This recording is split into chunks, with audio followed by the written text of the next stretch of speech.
And we are live. You don't need the headphones. Hello, everyone, and welcome to Friday Morning Arcade After Dark.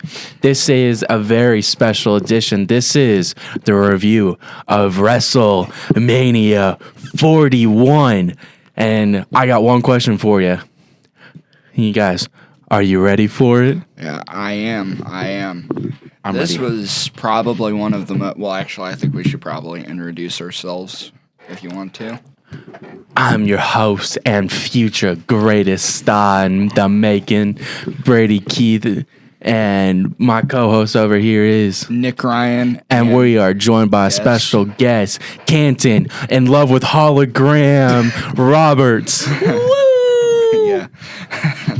So yeah, I'm real excited for this. This was like when WrestleMania 40 ended. I was like, okay, I want to see where they go after this, because there's been very few like WrestleManias that I've watched that like have had that much of an impact. I mean, I started WrestleMania 33, I think. Which was like the one to where like Daniel Bryan did like the triple threat or whatever with Batista. And the unified, is this when he unified the titles? No, that was like 34 against Randy or something like that. It might have been 34. I might be wrong. Because, yeah, which one was like 2017? 2017? Would have been Dallas? That might have been Dallas. 32? Was that? It might have been 32. Okay. Let me double check. You said triple threat with Daniel and Batista, right? Yeah. I think that was 30 with Taker Streak and Randy Orton. Was it? Yeah. Taker ended his streak. Okay, so that would have been 30. Okay, yeah. Because in 31 was Wasn't 31 Heist of the Century? Heist of Century. Yeah. Because that turned 10 years old on Saturday. Jeez, I'm old. Yes. And that was the first match that Sting was in, right? Yes. Yeah. Well, not like Triple H. officially the first match, but like that was his first WrestleMania. See, my thing is that whenever I do like any type of WrestleManias, I calculate in my head through like who was facing the Undertaker at that time. That's a great way to think. Is like, all right, who's facing Undertaker? Who's getting that streak? Who's gonna maybe beat that streak? And we all know who did it and who should have won it. Yeah. Bray, Roman. Just we'll move on. We'll move on. Yeah, kind of a touchy subject, but yeah. What are your guys' thoughts about kind of going into, I guess, the introduction of WrestleMania 41? What were your guys' expectations going into it?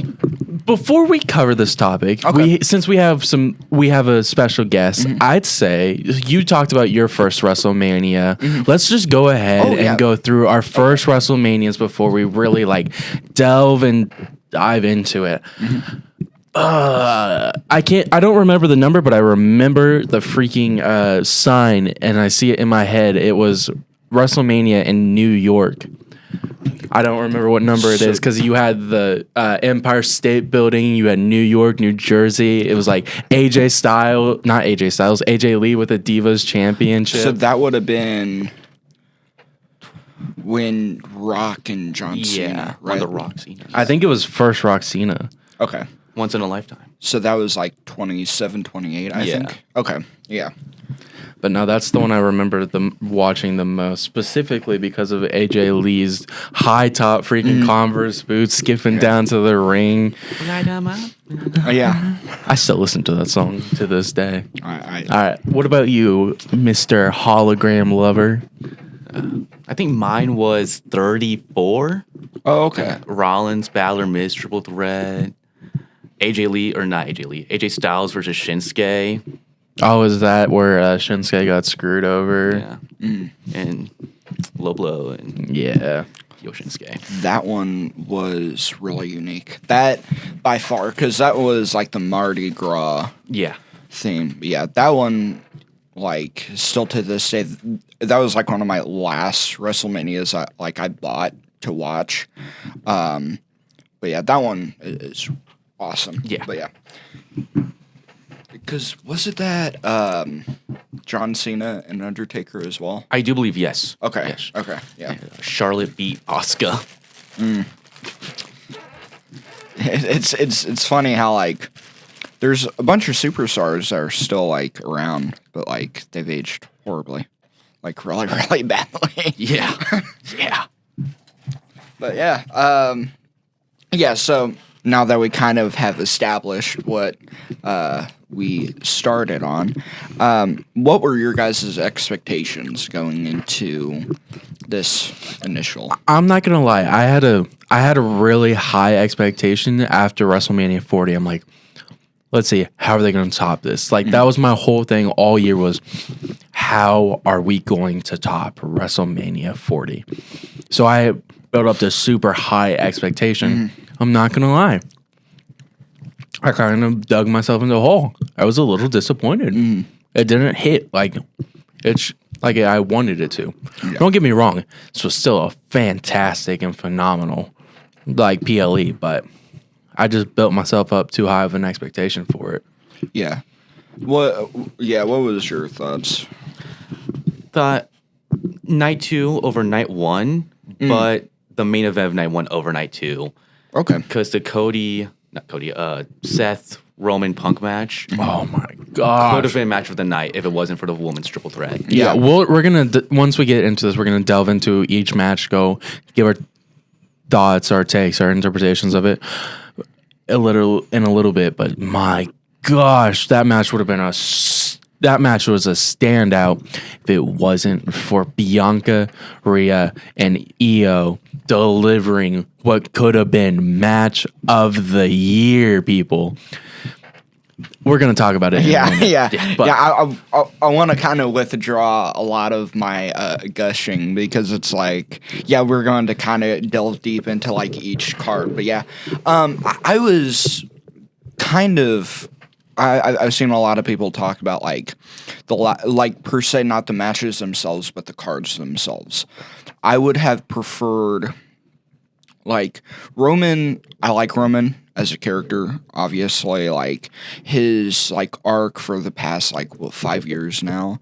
I mean, it's been insane, and with all of the tribal chief stuff, it's been great. But I would have really loved to see Styles instead, and seeing like a Rollins and Punk and Styles would have been so good because we were kind of talking about this before we started, but like that early 2006 ROH, and then I guess for Styles it would also kind of bleed into like the 2010s. I mean, like those three guys were like on top, and so the fact that even though I like Roman, I felt like there were a lot of matches where I was like,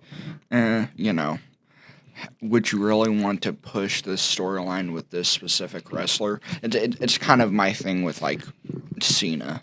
I would have liked to see someone else take the title away from Cody, even though obviously I like the way that Cena is being written now.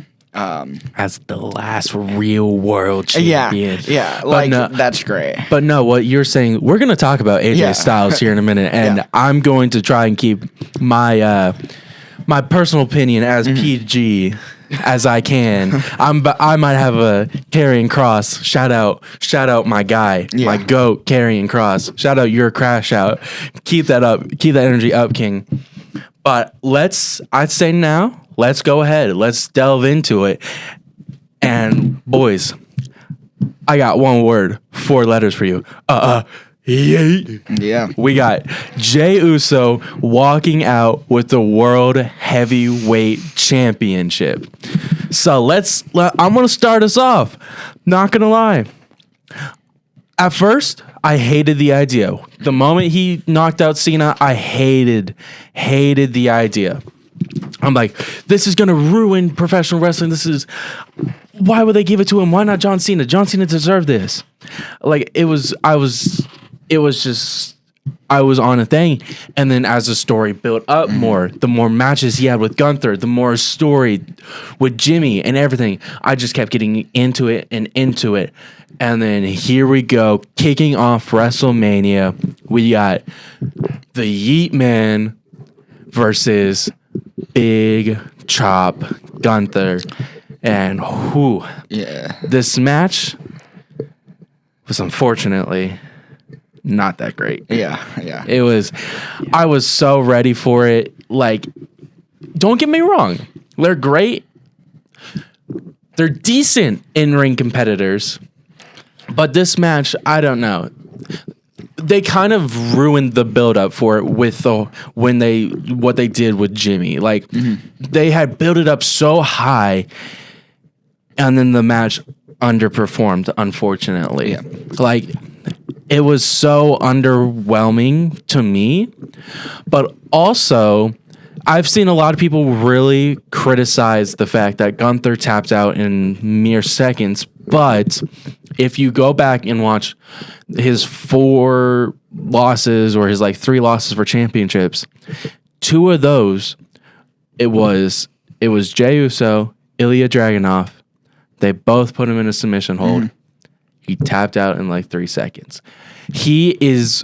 I'm going to call him a glass cannon because he is a powerhouse. He's strong. He's brutal.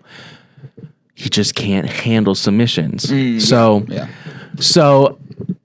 I don't mind the fact he tapped out early because not a lot of people put him in submissions, and I think only 2 people have won via submission against him because he can't handle them. So what I don't like is they dropped 40 finishers. We're gonna talk about that when we get to the main event of night 2 too. But when you have multiple finishers of them kicking out, it kind of ruins a match. When you have somebody break up the pin, that helps keep and protect what a finisher is. But when you have 40 finishers and they're each just kicking out at 1 or 2, kind of ruins it. So I'm gonna toss it up into the air for who's next. Yeah, you could kind of start us off here because I'm kind of still trying to develop a thought process with this match. So you brought up how when Ilya beat him, he tapped him out. I feel like there's a difference in quality when it comes to Ilya Dragunov and Jey Uso. Ilya, he's put on great matches before, some of the best, again, Gunther in UK. But Jey Uso has done great, amazing tag team work, but as a solo star, kind of doesn't hold a candle to him as part of the Usos with his brother Jimmy.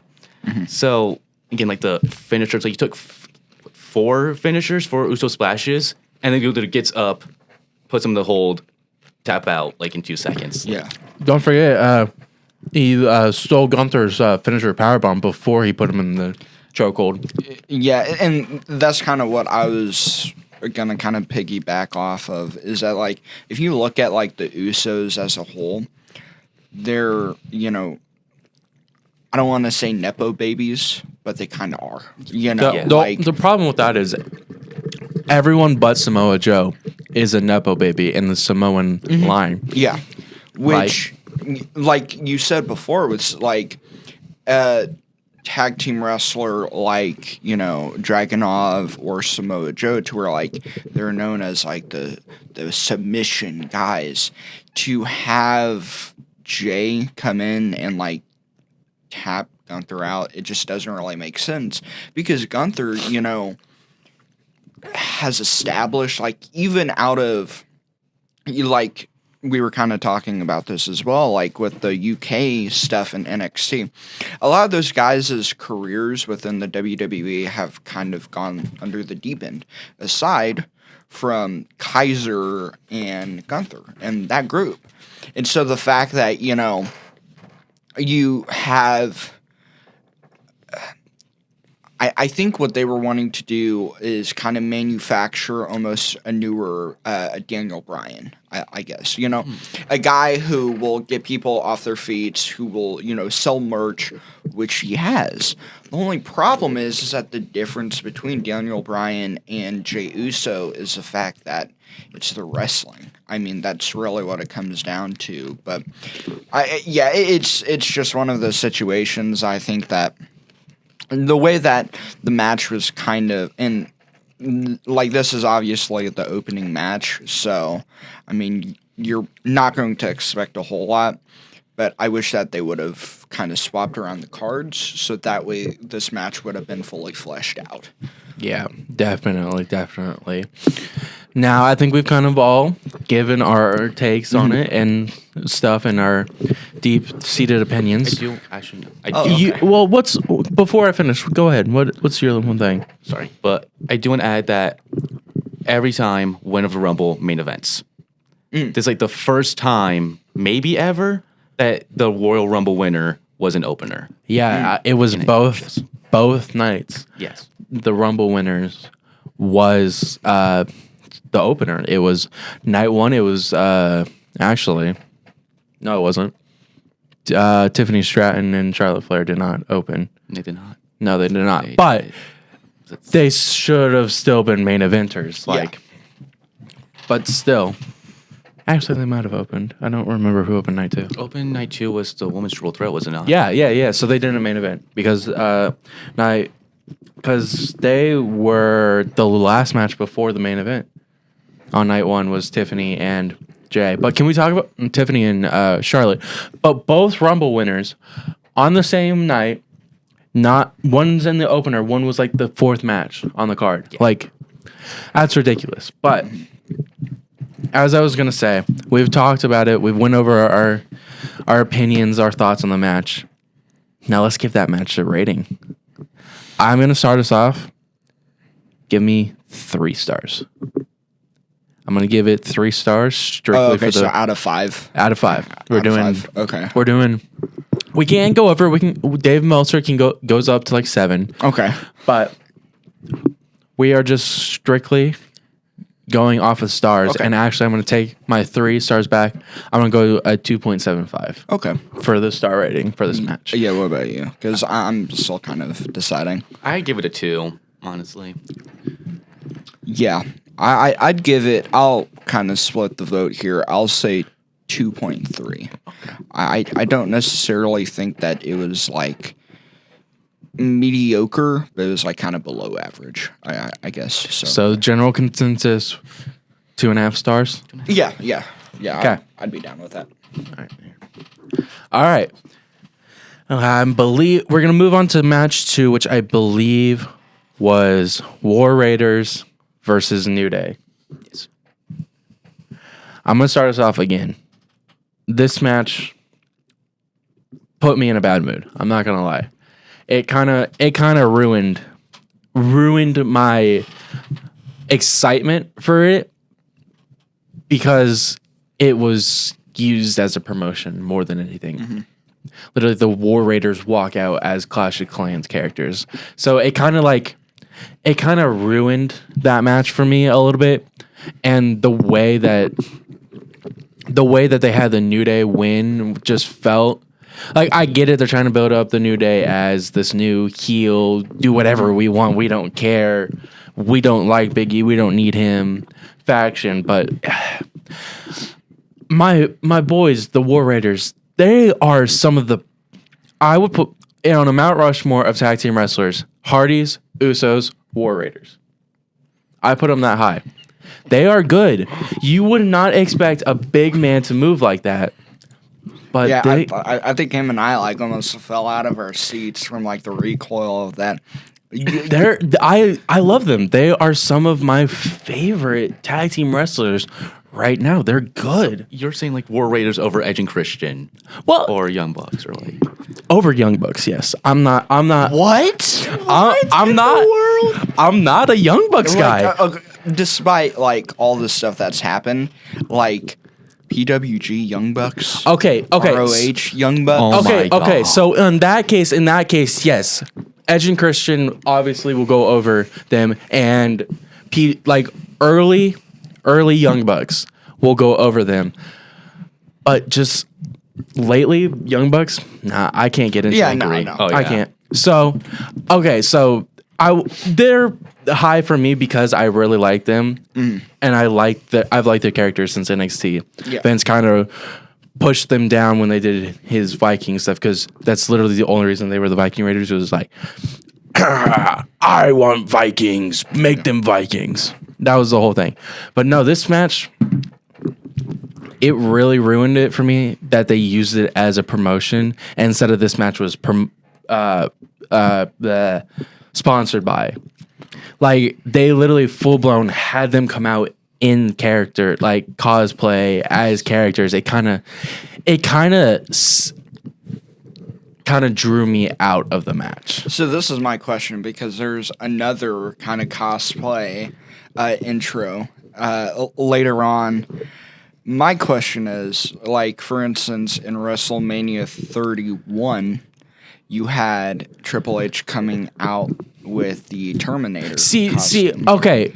So What I'm saying is the match was promoted by they would not stop talking about Clash of Clans. Okay. That it was just it drew me out because the whole match focus was basically on the fact that they had an event going on in Clash of Clans. That's what I'm talking about when I'm talking about it's based they're walking out in the character. Like, don't get me wrong, I love cosplay. Zelina Vega is one of my favorites. Alexa Bliss, one of my favorites.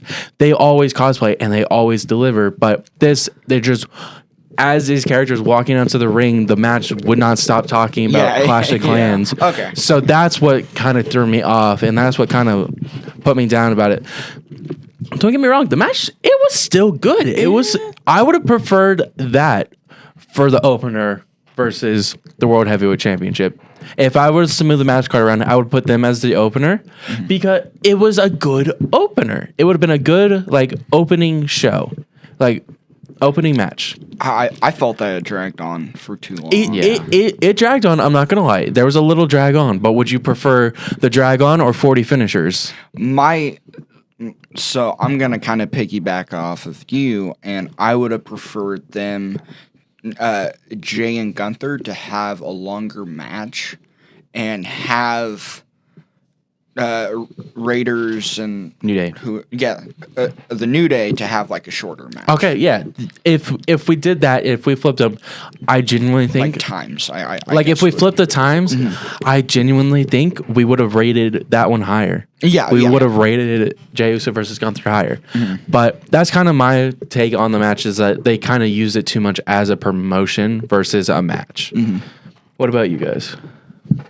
Okay, one question before I start. Would it be better if instead of Clash of Clans, it would have been Fortnite cosplay? Because they are adding Undertaker and Cody. or God of War. If they did That God of would've been- War, that would have been so much better because it fits them. They're war. They're Yeah. they're monsters. They're Valhalla, brutes. Yes. Assassin's Creed Valhalla. Yeah, that would have worked better than them as Clash of Clans. But I get it. But yeah, what are your thoughts on it? It was like the most TV made match of the night. It was, like you said, it's dragged on. It could have been a Raw main event with like an interference, even. Like, it was not a WrestleMania caliber match. I don't think the story was a WrestleMania caliber match. I think it was just TV. You? It felt. I agree with that. It felt like a mid card a mid card match before like Extreme Rules, like really like super like lowbrow, like it was just super boring. Like it felt very much like, oh, this match should have been on like some random episode of SmackDown or Raw, So, but yeah, I highly agree with that one. seems we were all kind of on consistence. It was not made ready for WrestleMania. If they had built it up longer and started the story earlier, it might have been able to deliver. Might have. I'm saying this as a very, very, very big if. I feel also, just to kind of add in, it's the fact that New Day was in it. Like, I feel like New Day, and maybe this is because like I've been watching the New Day since like their beginnings, like Bubba Ray Dudley and Devon Dudley, like era of New Day. And good Lord, that tag team needs to be split up. Yeah, like I'm gonna pick you off of what you said. I think they ruined themselves when they turned on Big E. I think that's what. I think that's they what did a caused favor to Big E. I'm just saying. They might. I'm just saying. Honestly, you might be right, but I think that they killed their characters. I think they killed all sort of motivation or anything they had with them when they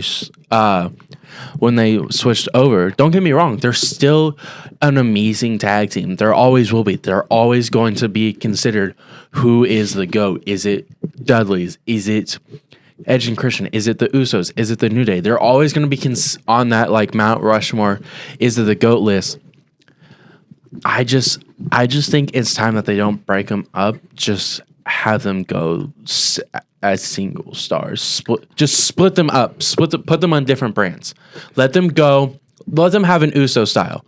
Let them go to different brands and do different things, and then bring them back together. I think we'll revitalize and help their character. Whenever I think of like 3-man tag teams like New Day and the Shield, I think of like since before we started the podcast, we were talking about like AAA. AAA has a trios division. Like, I feel like, because that whole like archetype of like, oh, we're going to have 2 of like the mid-carders as like the tag team champions, and then we're going to kind of have the higher card being, Intercontinental Champion or like WWE. Like, I feel like that whole archetype is very tired. So the fact that like, I just feel like Xavier Woods is not a great performer. Kofi Kingston, I felt was kind of handed a really bad set of cards because I felt like he was willing to work when like back in 2019 whenever he had the championship, but for some reason they just refused to work him, which a lot of people kind of blame that on Vince's mindset back then. But I just feel like for now they just need to break them all up and disperse. Yeah. I genuinely think that they could have been some of the biggest stars respectively, and if they went their separate ways, they like in TNA you had Consequences Creed. He was okay. He's an all right single star. He needed Austin, please don't get mad at us and block us. But he needed this tag team. He needed the New Day to elevate himself. And with Kofi, after he kind of lost his SOS, his Jamaican personality, he kind of lost himself. And then he found the New Day, which elevated him to a higher level that I don't think Vince could have taken or understood.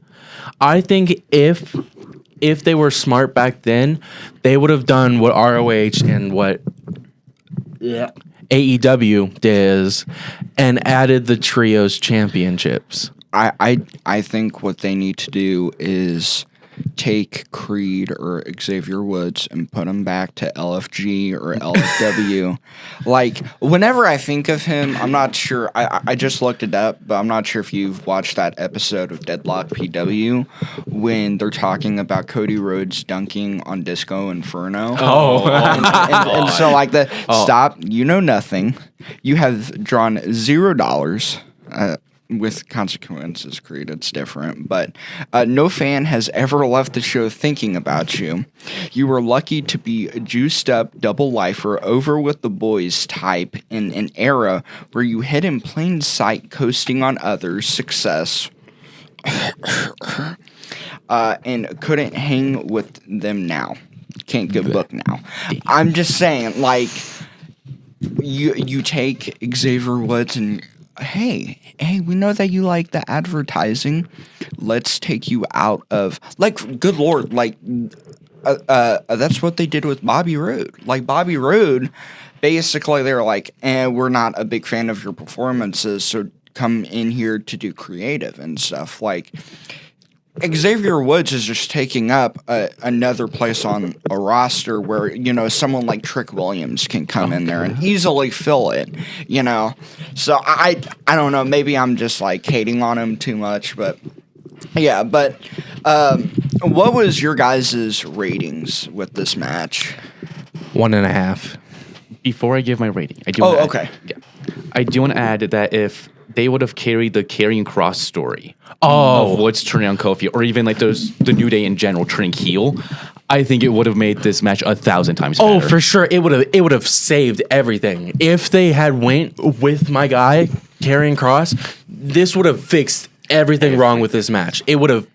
I genuinely think if Big E didn't get hurt, and we could have had, and Authors of Pain didn't get released, we could have had New Day versus Authors of Pain as a decent match. Like they could have put on a decent match. Like I'm not talking like Hell in a Cell. You could have done Usos War Games versus and put in another trio. Oh my gosh, we could have had like a 4 trio tag team War Games match. Like there's so much they could have done. Put in, the Raiders. Well, that's your third. Well, Raiders is a 2-man because Valhalla. But you could have very easily put like Drew McIntyre or someone in there. Do Valhalla. Mm-hmm. Like just what we were talking about earlier, bringing in the intergender matches. Yeah. Just throw in Valhalla. You put it into 2K25. Let's start bringing it in. Yeah. We have a modern day China. China was was the first woman to hold the Intercontinental Championship. Let's have a run. PWG has been doing it since like 2006. Lucha Underground. Or AEW. Everyone's doing it. Yeah. Come on, WWE. Let's screw it. Give me Rhea Ripley to dethrone John Cena. Oh my god. I think the last one was like Becky Lynch versus James Ellsworth on a random SmackDown Live. Yeah. No. Rhea Ripley versus Akira Tozawa. Oh, I forgot about that. Don't get me started on. Okay. We went on a tangent. All right. Okay. I give it 1.5 stars. I say 1.8. I'm gonna go with 1.6. So we'll say a half. Okay, 1.5. I'll take 1.5. Okay. Now I don't know which match came next. I believe it was Grande versus Rey Fenix or Phoenix. Right. I think Jade and Naomi was after that. Yes, I do believe. So, or was it Jacob in LA? I think it was Jacob in LA. All right. Jacob in LA. Whoo! This match, Banger. yes, it was top notch. When you have a star like LA Knight, who was a modern day Rock and Stone Cold, and then you put him against somebody like the Samoan Werewolf Jacob Fatu, you're gonna get a good match. Yeah. What were You said star. He's a mega star. Yeah. But no, you're going to get a glorious and good match when you put 2 stars of this caliber and this sort of ring ability and you put them together. It's going to be good. Yeah. By the time that I kind of stepped out of wrestling for a while, like including like all of the indies, MLW was running Jacob Fatu, the Vaughn brother or the Vaughn Wagner. No, Von Eriks. Yeah, the Von Eriks. MJF was on there. Like there were like that roster was really, really stacked, and that was one of the. Fatu was one of the very few people on that roster that was like, if they could get him into WWE, he would be a force to be reckoned with. But also, I was kind of terrified because this was still during the time when Vince was a part of creative and all of the stuff that he did with Samoa Joe, and it is kind of like, but man, and this match really reflected that, and that was the same thing with LA Knight. I watched LA Knight when Mundo and a lot of those like Lucha Underground guys were coming in, and like he was really, really good. Yeah, he was one of a big star on like the Blue and Impact, right? When Impact Wrestling was Blue. It was Eli Drake. Yeah. Eli Drake. Let's not forget about Max Stu. Yeah. Yeah. And brother to Maxine Du. yeah, and like that's the thing, and especially like to make waves in Impact when that brand, which it still kind of is slowly dying. Well, Impact went back to TNA. Oh, okay. Okay, so TNA. The fact that like you're able to make those type of waves within that company is like, whoa. So yeah, but I for some reason I cannot remember a lot of this match, so I'm gonna kind of throw it up to you guys. Yeah. So it also in the comments, let us know if you want us to cover Stand and Deliver after this. But I'm with you. All I remember this match was amazing. There were some great spots in this match. I remember LA Knight's pulling up in a Maserati for his entrance. Yeah. But like I can't remember this match, but I know it was amazing. Yeah. It was like I know it was great. I know there was a top rope Samoan drop. Like I remember this match being great, and I think the ending was him going for a BFT into like he like countered it and turned into a moonsault or something. But it was such a great match that you didn't even need to remember the match to know it was good. Oh yeah. Well, I know that you were trying to say something there. So what are your thoughts on it? The moonsault into the BFT that he did. There was this like top rope senton spot where like put him on the top rope and then springboard senton. Yeah, it was like a tree of woe. Yeah. Almost. Oh yeah, the tree of it was like this match had so many insane spots. Ski woe. This match, genuinely, I'm gonna say it again. It could have been a great opener too. Early match of the night. To start like this was an early standout match of the night. This was a very much standout of the night. This match kind of reminded me of TNA back in like the later 2000s would do like the 60-minute adrenaline rush. Whereas like the first hour, they would bring in a bunch of their cruiserweights and like it was like a special name for their X Division. Yeah, the X Division, and legit it would be like 2-minute matches, and it would just be nonstop, just boom, boom.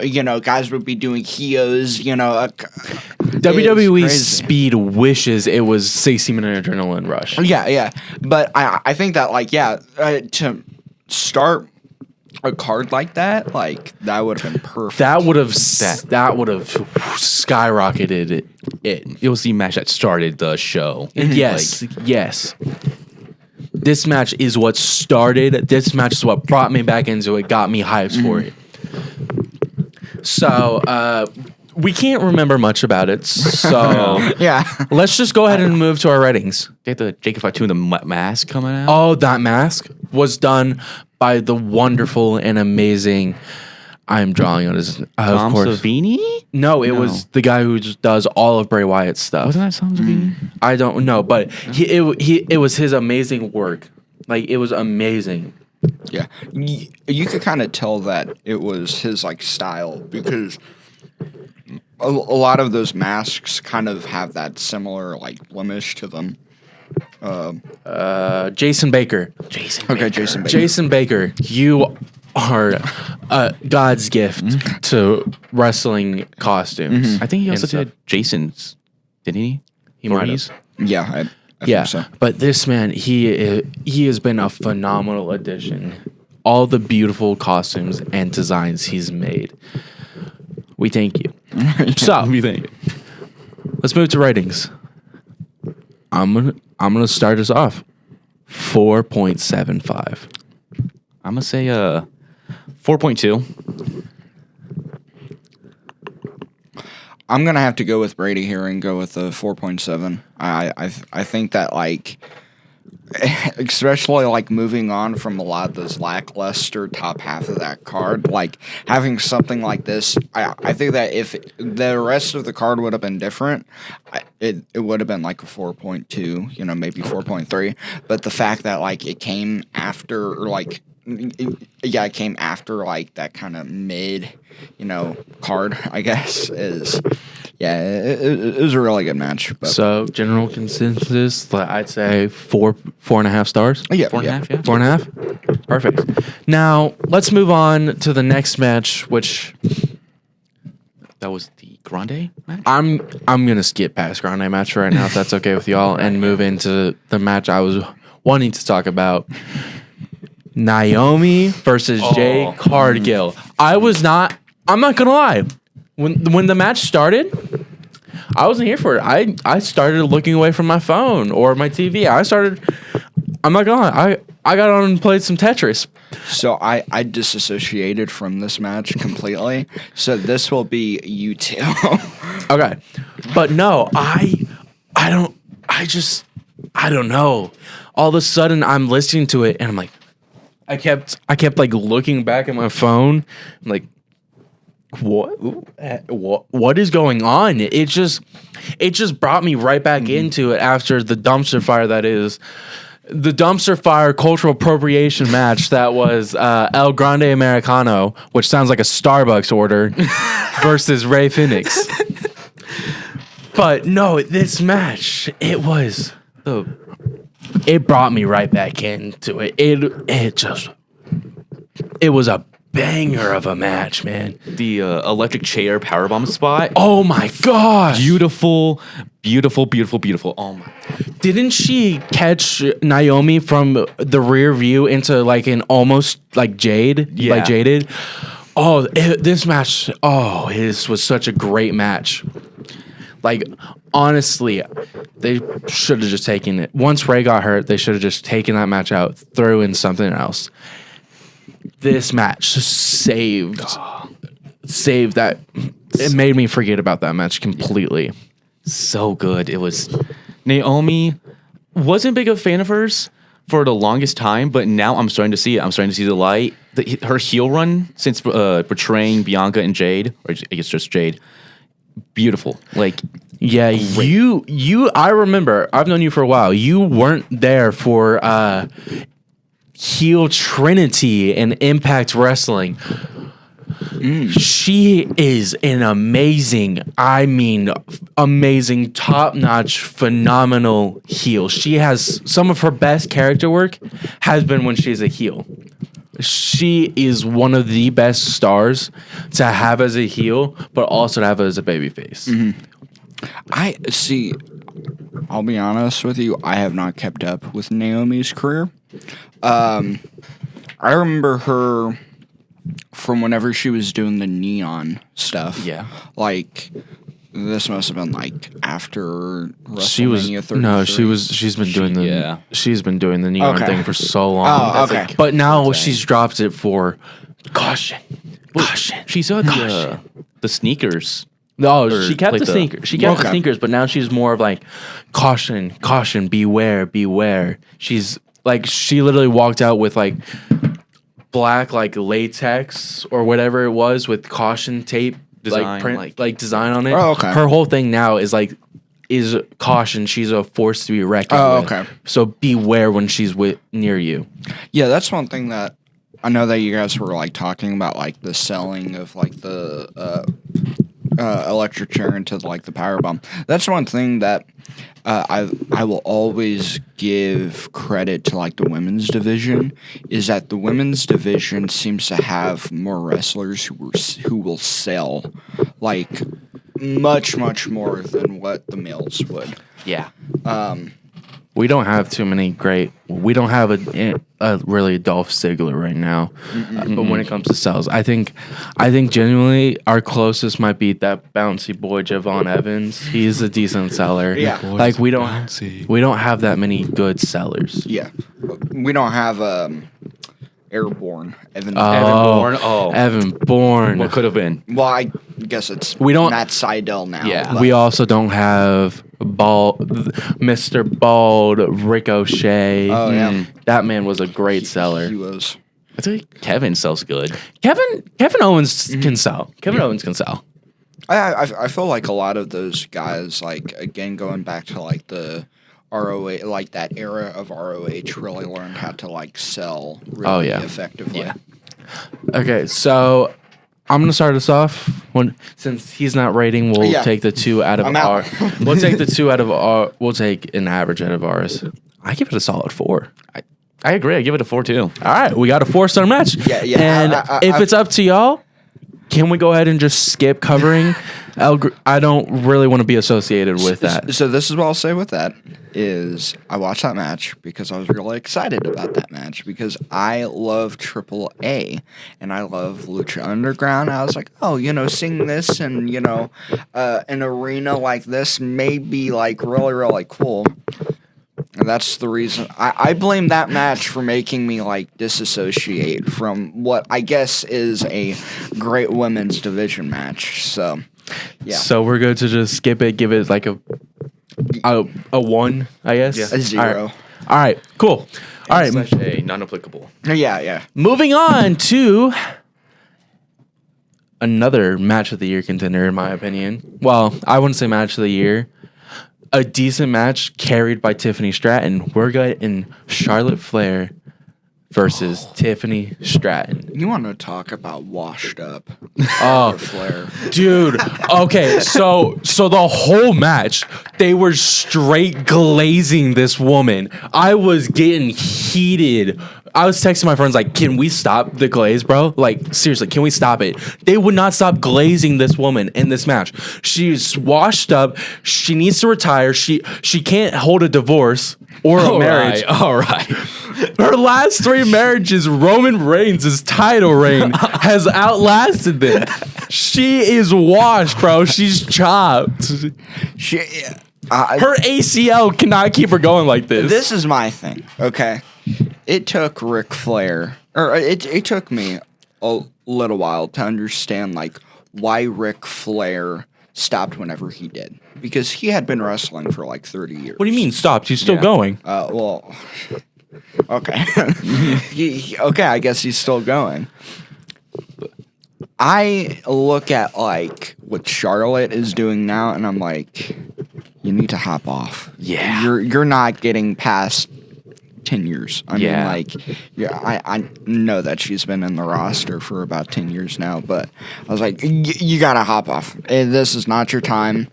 I mean, you got a couple siblings that I've heard about. Let them take your spotlight, I feel like she could have been better, but I also feel like she was kind of shooting, honestly, on Tiffany. Like, because didn't they have a real promo on SmackDown? That promo was completely unscripted. But what shocked me is she didn't win. When she Yes. returns from injury and returns at these stuff, it's always a Barry match. Barry's a career. I call her the Undertaker. I literally call her the Undertaker when it comes to this stuff because she just buries people. Got that golden shovel. She does. Like that Triple H Reign of Terror. And then I saw the PME hit, land, 1, 2, 3. I straight up sat up and went, eyes just wide open, mouth dropped. She didn't bury her? First thing out of my mouth after Tiffany won. There's a joke that I seen that was like, because like after that, like after night 1, you have like the Hall of Fame induction. That and was stuff. after SmackDown. Yeah, and like everyone was like looked super like dead tired, like Booker Jey Uso was completely asleep. like ow, and it was like a meme that was like it was like, oh yeah, they showed Charlotte Flair's career highlights at the Hall of Fame induction, and yeah, I was like, you kind of got a point. I don't mean any like personal hatred towards her. I don't mean any of my personal hatred. I just think it's time to pack up. Bro. Yeah. Just pack up. Yeah. You can't hold a steady marriage. You're not that great in the ring anymore. You used to be good. Like 4 horsewomen like you were great, and then all your ACL injuries. It's crazy to me how when you look at like the original horsemen, like Ric Flair was the only one to really survive after they broke up. Arn and Ole and a lot of those guys kind of faded into obscurity, or they like started doing creative stuff. But if you look at Charlotte, like the other ones, Bailey and Becky and I think Sasha, Sasha, Mercedes. yeah, like all of them went on to do a lot of really great, successful things. Charlotte kind of just, you know, I think she's another Nikita Lyons. I think Nikita Lyons and her are kind of in the same boat, as their injuries messed up their career. I genuinely think that if Charlotte didn't get injured for the first time, she wouldn't be as hated. Yeah. I genuinely think that if she had not gotten injured, she wouldn't be as hated as she is. She wouldn't be as sort of, I guess, rusty in the ring if her ACL wasn't prone to tear. I genuinely think she could have stayed up with the other horsewomen, but just the ACL tear. I think it's just like, don't get me wrong, she's great. Like, Oh yeah, for sure she's great. I hate how she's been booked because, like, you know, in like 2019 Raw, Oh yeah, the worst era of Raw ever. Yeah. You had Baron Corbin beating Seth Rollins, Bobby Lashley, Braun Strowman. Like, didn't we have the dog food match in 2019? I think that was 2020, like early 2020. Okay, but anyway, from 2019 to 21, Yeah, it's been burn. that was us crawling through the trenches. That was the last years of Vince as creative. Like, it was just, oh God. And like, I kind of have Charlotte in that mindset that she's just 2019 Raw because she was overbooked then. She's still been overbooked now, except for her loss to Tiffany. Don't think how did she even get, like, did she win the Royal Rumble? She won the Rumble. When you had, here's the final four: Roxanne Perez, Nikki Bella, Nia Jax, Charlotte Flair. Just give it to Roxanne by now. Yeah. Just give it to either Roxanne or Nikki Bella. I genuinely think Nikki Bella. No, hear me out. Hear me out. Why I say Nikki Bella? Nikki Bella versus Tiffany Stratton, I think could have been some phenomenal promos. I think they could have done some phenomenal stuff. Making Tiffany Stratton heel again, I think she's the face. Yeah, she's a face. But making her heel again and bringing back heel Tiffany Stratton versus a face Nikki Bella, we could have had some phenomenal promo work, is why I say. Like, if I wanted a banger, high caliber, amazing match, give it to Roxanne versus Tiffany Stratton. Those two would have put on a phenomenal instant 5-star classic in the ring. But I kind of wanted promo work. Along with a decent match, I wanted promo work, and that's why I say give it to Nikki. I know that this is AEW, but like I want Tony Storm to come to WWE. All right. Because I would love to see like Tony Storm and Timeless Tony Storm. Timeless. She is a timeless. She's a national treasure. She is. Yeah. AEW. She is. All hail. Timeless. Timeless. Tony Storm. Watch for the shoes. I mean, I know that this past match she like hurt her back or whatever. I'm like, well, yeah, that's what happens whenever you're carrying the whole entire company. Like we talked about it. Me and you, we talked about this on like the first After Dark, that she is literally the only reason AEW still stands right now. Yeah. But I feel like in a way, her and Seth Rollins are kind of like one and the same, whereas Charlotte, she, kept being overbooked. There was a lot of things working against her, and she didn't have as great character work and promo work. Whereas with Rollins, it was like after, whenever he returned in WrestleMania 33, I think. 33. What was That was the one to where he finally broke off the authority. Oh, yeah. Triple H. Okay. Yeah. That was like that whole like arc or whatever was fine. I mean, it was expecting that.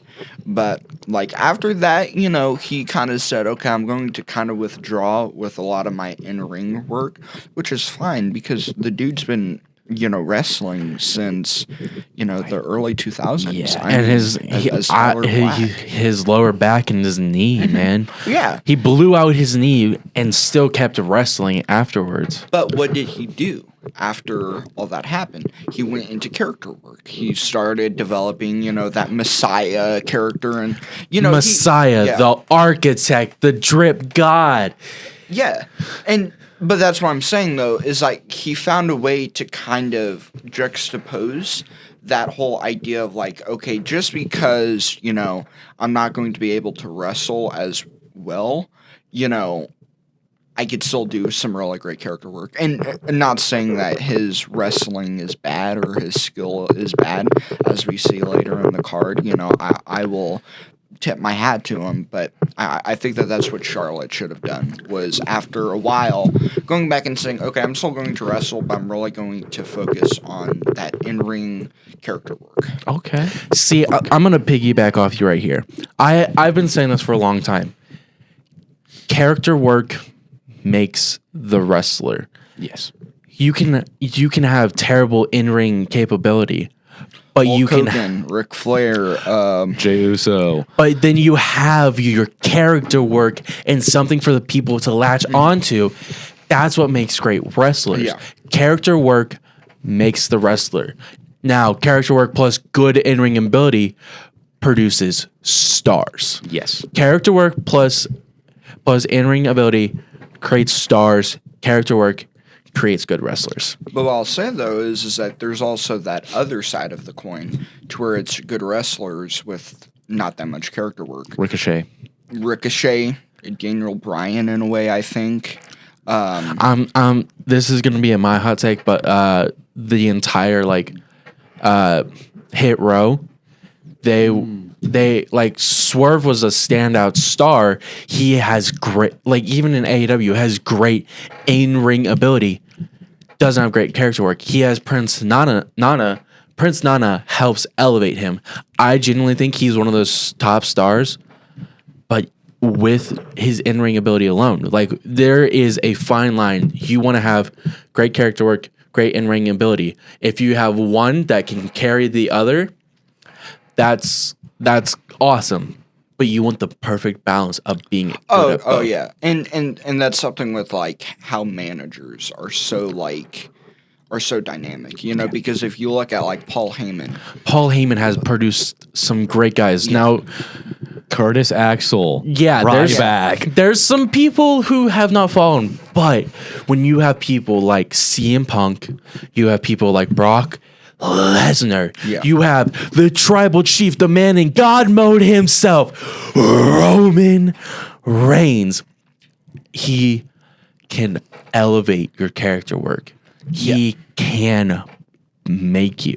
He can make you, and he can break you.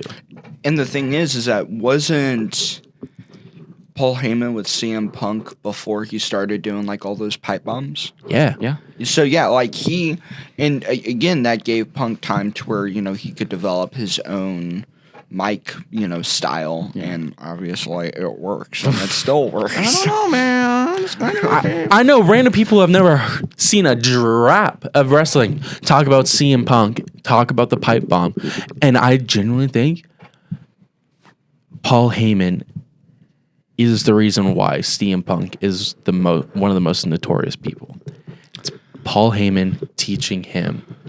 Paul Heyman is one of the standout people. Well, Paul Heyman. He booked ECW. He was the lead producer, writer for ECW. He carried ECW. ECW was beating WCW and WWE in ratings under Paul Heyman. Paul Heyman is arguably the greatest manager of all time. I don't think that there's really any. Maybe Heenan, but like even then, Or Bearer. Like, I genuinely think, Yeah, I think it's Heyman, Bearer, Heenan.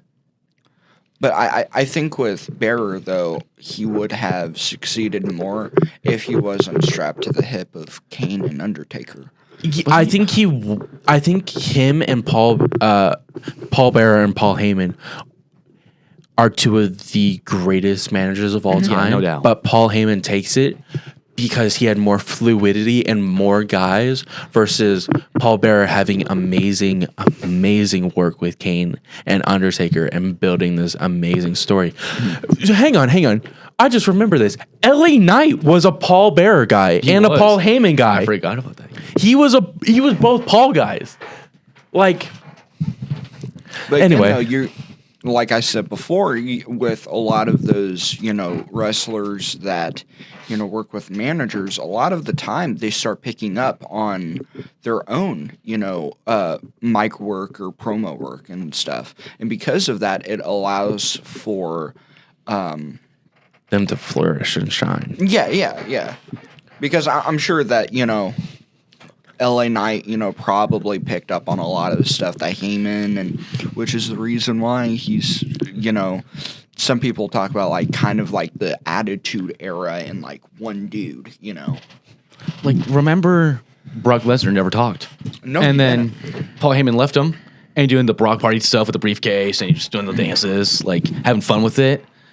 That was like probably the best era of Brock, or second best next to Farmer Brock. Yeah, Like- because you have a dude that,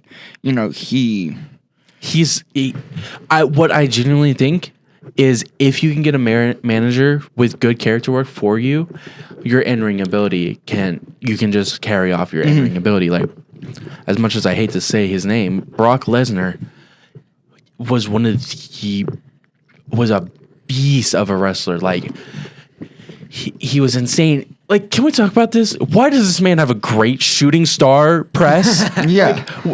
Well, whenever he doesn't kill himself on it. Or his neck. Yeah. Yes, but he was such a great in-ring performer in MMA, UFC, and WWE. He was NFL. Yeah. Okay. He was good, but he could not talk to save the life of him. And then Paul Heyman picks up the microphone, and it creates what Brock Lesnar But was. again, though, like if you look at even like someone like Ryback does not get the credit that he deserves. He could have been like the next Brock Lesnar. He could have been, but it was all his.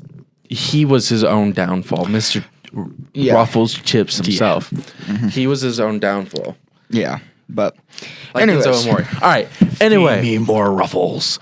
All right. Anyway. next card. 3.7. Okay. Wait, which match is this again? I got Tiffany Stratton versus right. Charlotte Flair. Okay. 3.7 strictly because Tiffany carried the match. Of course, Tiffany's trying to right back, the natural progression, of course. I give it a 3.5. I give it a 3.5. I didn't watch it. Of course. All right. All right. So 3 points. We'll just call it a 3.6. Okay. Yeah. All right. We are at an hour. I should say we keep going. Oh, yeah. Just great. Oh, All yeah, right. let's do it. Because we still have night 2 to go over, but night 2 shorter. All right. Yeah, I have to leave at 4:00. So. Oh. Oh, it is. Oh, What time is it? It's 3:50. All right. All right. Well, Well, then. do you want to just do the 2 main events and then? I'm down for the 2 main events. Just because I feel like those two were kind of the, unless if you like want to replace one of the main events with the card that you want to talk about. Okay, so we're just gonna go ahead and talk about the 2 main events. You can get out of here, and then we. Oh yeah. That'd Then be we'll perfect. probably Oh, talk alright. about the rest of them since we have more time than you. Okay. So, night 1. I genuinely think night 1 main event should have been on night 2, because that is how you top WrestleMania 41. Cody Rhodes versus The Undertaker. I mean, he was in the match, but that's how you say. That's how you top Cody Rhodes versus Roman Reigns for the title. That match, the storytelling, the spots, everything about this match was we are going to do it better than last year. Yeah. That CM Punk highlight reel Oh my god. with This Fire Burns in it was such an I'm not gonna lie, I cried. It was perfect. This is how you do a main event. This was a main event caliber match. This was top notch, top tier. I'm already putting my rating in. I'm giving it a 7. I'm giving it 7 stars. Out of 5? Yeah. Oh dang. Bro. Well, because like Dave Meltzer, he sometimes goes over. And Yeah, because, yeah. you know, Well, I guess Brady wants to glaze Dave Meltzer. You know? No, I hate Dave Meltzer. Cornette is better. Cornette is This man does not know how to raise. I was just using his system. Yeah. But no, this match, okay, I'll drop it down. 6.5. But this was a great match. I say this is second match of the night by like not even that far. I give it a 7 too. I literally, okay, so we're at 7 for it because it was at that 7. great. Yeah. It was that great. Go watch it for yourself so we don't spoil it. But the ending of that match is how you end a match. That is how you make a main event caliber match. Yeah. Now, But did you not watch it? Yeah. No, I watch it. let's talk about Cena versus I rated Cody. it a 7 as well. Yeah. Let's talk about Cena versus Cody. Oh brother. This You want to talk about washed up? Let's talk about John this Cena. match. Burner. At first, I was so depressed and it was so lackluster. And then I saw a video talking about John Cena's first promo and how he said he was going to ruin professional wrestling and how he was going to take the title with him. And then it clicked. It made more. Obviously, he's old. Oh yeah. It's his last son. He's retiring, so he's not gonna have the greatest. But it made more sense in my head why the match felt so lackluster and so disappointing. like to review that as in AEW when the Young Bucks turned heel, they made a point to have more boring matches. Yeah. And if you I just don't understand. Like you're in the business of making money, and so by making money, you put on dog water. Oh, title belt, Travis Scott, yeah. Yeah. No Rock, like you had this whole cryptic build up, having him put up the 3. Yeah. You have him tell Cena to low blow Cody. Not a single appearance or mention. I think- like they mentioned him, but nothing. I think I saw something on Twitter or X, depending on how you are. Like it's like The Rock said to John Cena, "Go finish the job," and so maybe that's. But still, no Rock, no like turn on Cody, no Randy to turn, or like not even Kevin, but like Sammy return or anyone. The Hell About Rhodes? It's just It's dies. Travis Scott. But Here. I don't think that reign is going to be super long. No, Nah. I genuinely think I he loses hope it. not. I genuinely think he loses it at Backlash to Randy Orton. all right. Dude, that's one thing that, like, yeah, even though I think that this was kind of a mediocre match, that night after Raw, or that night after Mania, It was good. It was good. Still need to watch that Viker Io Sky match. Good old Rusev. What was the thing he used to say? Like Rusev Mashka. Yeah. Rusev Putika. And then the accolade, Rusev Day, Rusev Day. speaking of Rusev, I would love to see, like, a new, there, back in, like, 2016 or whatever, they had, like, the, Nation of Domination or whatever. Okay. But instead of doing like, because I know like Cesaro is gone, but like put in like Gunther or whatever. They did have the League of Nations. Yeah, the League of Nations. Yeah, League of 'cause the Nations, nation it was Sheamus, not Baron Corbin, Nope. Wade Barrett, Del Rio and Rusev. I think Rusev was Screw Del Rio. You could do Penta, could have- Gunther, Kaiser, Kaiser. and then Shame Rusev. Ridge Holland. And yeah, Oh God. But no, Becky Lynch. Becky Lynch now, yeah. it was just so lackluster. Yeah. It was outshined by the triple threat. Like that's all I saw. That's all the discourse I saw was that the triple threat. Heck, even the fatal four way. Oh, yeah. The fatal four way, man, which me and Canton hologram lover Roberts will talk Alright. about here in a minute. My whole gimmick is a hologram. Brother, you only talk about hologram most of the time. Well. But no, it just the match itself wasn't great, and then the Raw after Mania, that promo he delivered is what I think helped fully set it in. I think this match, I think that this could have been done differently and written differently, Yeah. which would have helped it. Yeah. But I just think it was just an underperformance, just lackluster. Yeah. Before I leave, what is hologram? As a pro wrestler in AEW, I think he was in.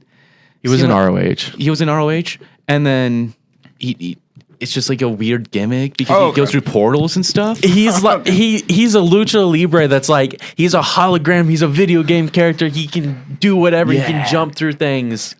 But no, I give the match 2.5 strictly because Cody got the pinned and Cena walked away with the 17th and became the final real world champion. Oh yeah. All right. I'm gonna hand it over to these guys right here. But yeah, I'm really happy that we were able to sit down and watch WrestleMania or like talk about it. But yeah. What would you rate it? For the Rate the match and then give your takes on the whole thing. main event wise, I'd say 3. Okay.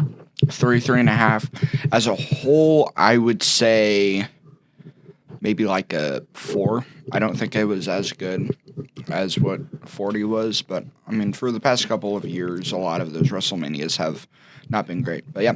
Anyways, see y'all later. Bye. All right, bye. Yeah. We'll miss you. Yeah. Yeah. But no, it just didn't hit. You know, like the promo afterwards, him talking about, I'm the last real world champion. I am Mr. 17. This title was held by Bruno, Roman, HBK. I'm going to take this title with me. I'm going to retire it. I'm the last real world champion is what I think helped elevate and sort of push up the stink of a match that it was. I like the presentation, like the Titantrons. When it was talking, the lights were dimmed down. The Titantrons. So it was just his name. Yeah, it's just his name. There's no color. He's in all black basically. Like, I genuinely think that if it had been done a little bit differently and written a little bit differently, it could have been one of the best. The 2 Fortnite skins had to take the title. Yeah, I thought they were adding Cody to Fortnite, if I'm not mistaken. Cody and Undertaker. Yeah. Yeah. But I guess I'll give it a 2.75. I give that a 1. So we'll just give it a 1.75. 1.7. I'm not sure if you picked up, but Michael Cole said, they give me goosebumps every time he hits that move. I heard his Fiend reference, but no. I was, oh my God. His like Goosebumps Travis Scott reference, but no. Yeah. No, that match averaged out is a 1.7.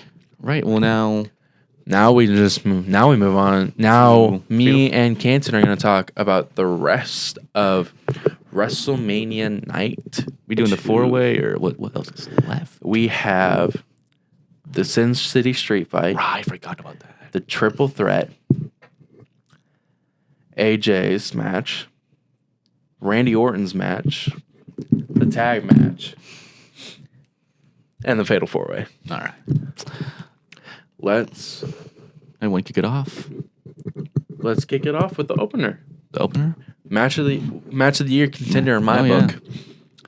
Rhea Ripley, Io Sky, Bianca Belair. Whew. Whoa, man. This is a match.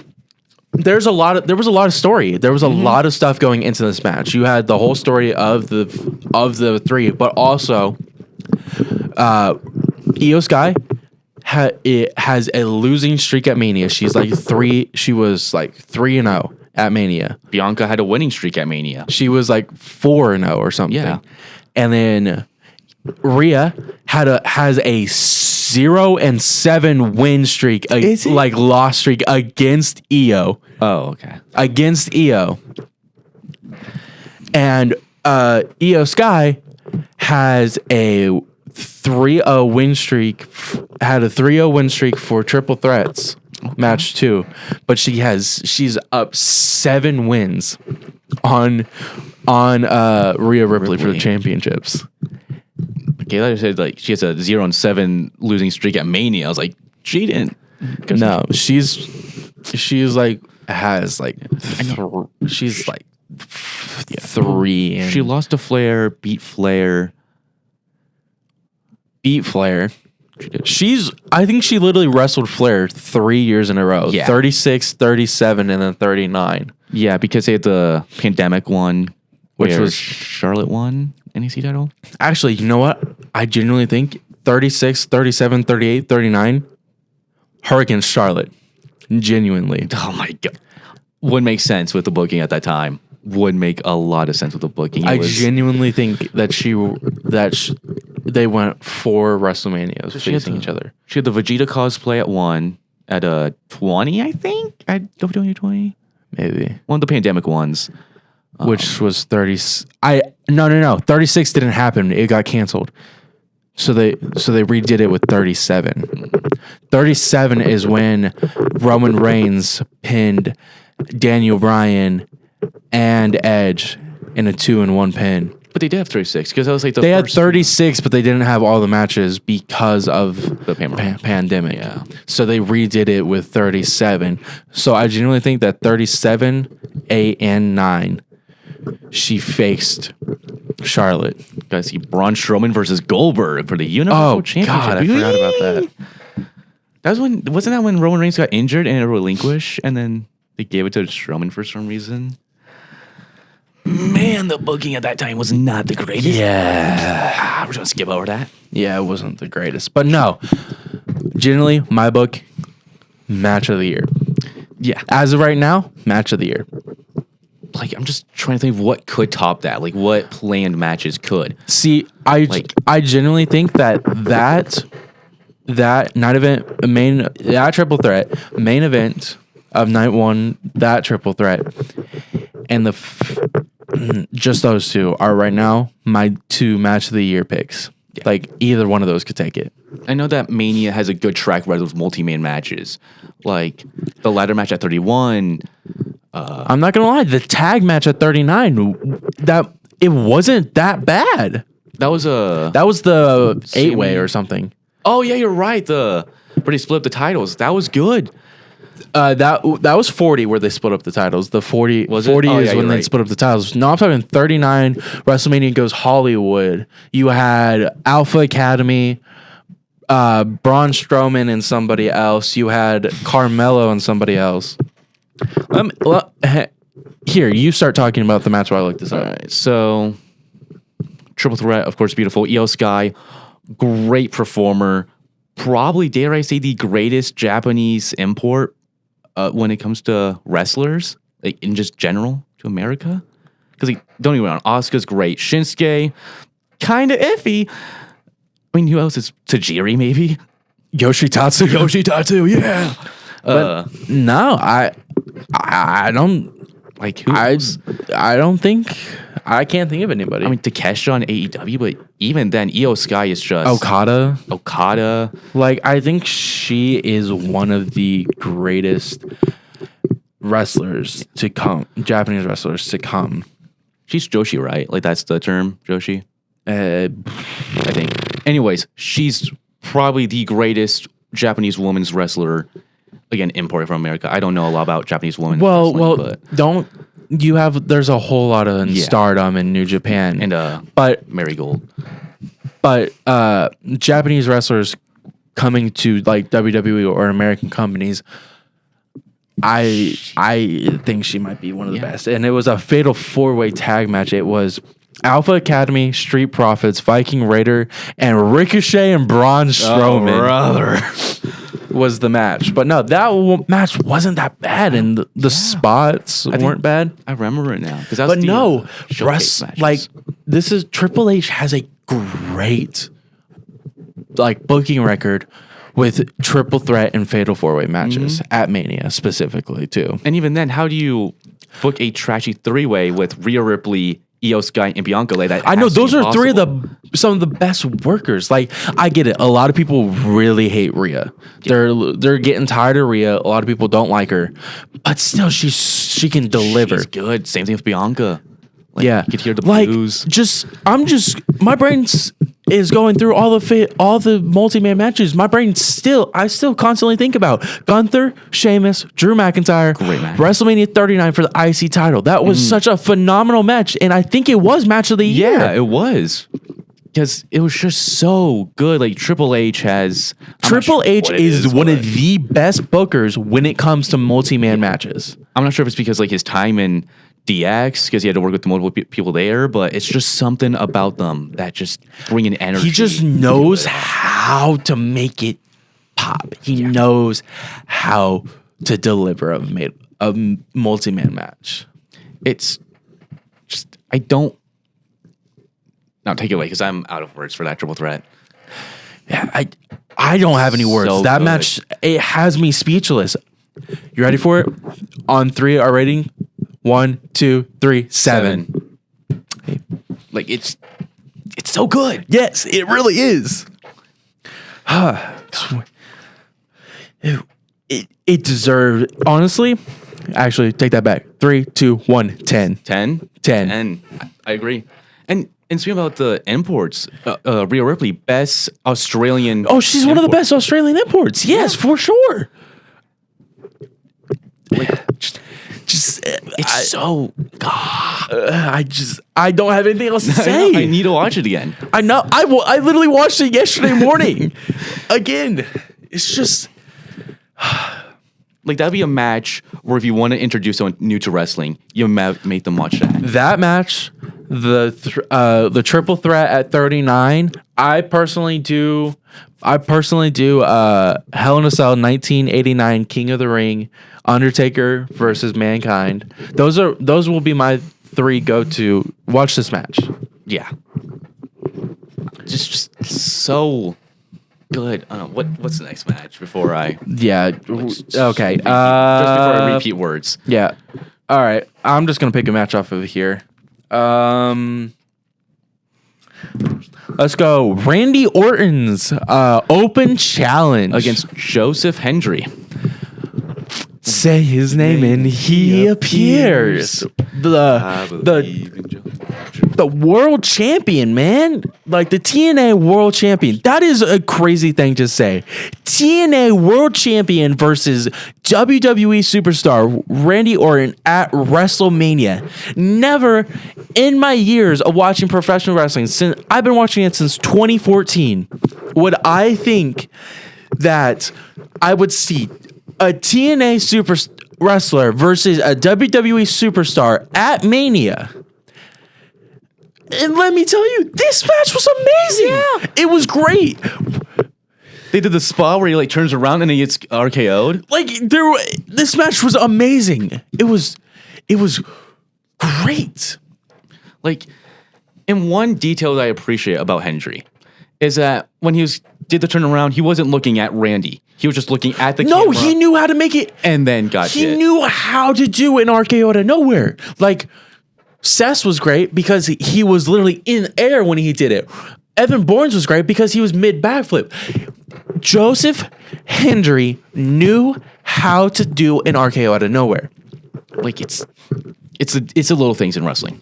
It truly is the little things in wrestling. Now, I'm not gonna lie. There was talks and other people, specifically one of my tops of all time, Jeff Hardy. But Joe Hendry, he delivered. He did. he literally delivered for this, and I'm so happy for him.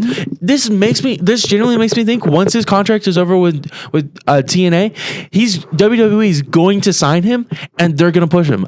I genuinely think that they see him as a world champion, as a star, like the rest of us do.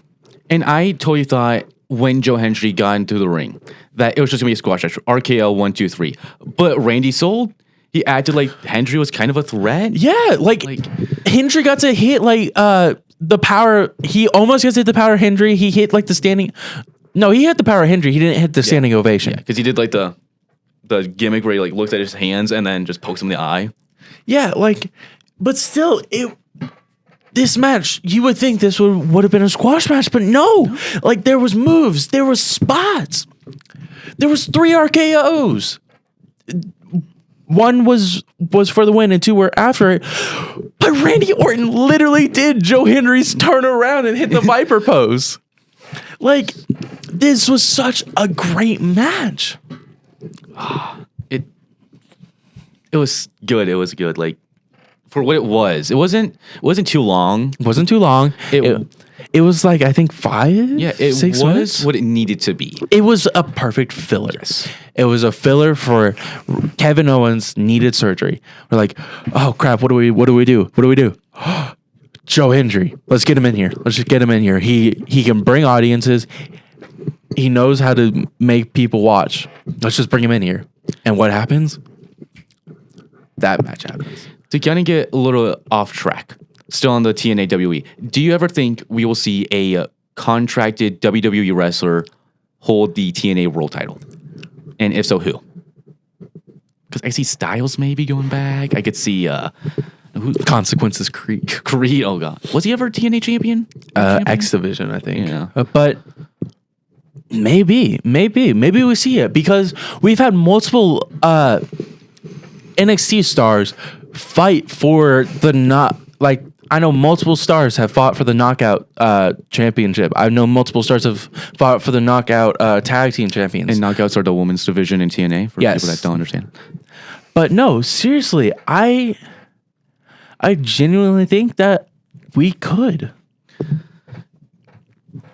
What else is net? What else is left? Oh, actually, no. What ratings for the 4? rating.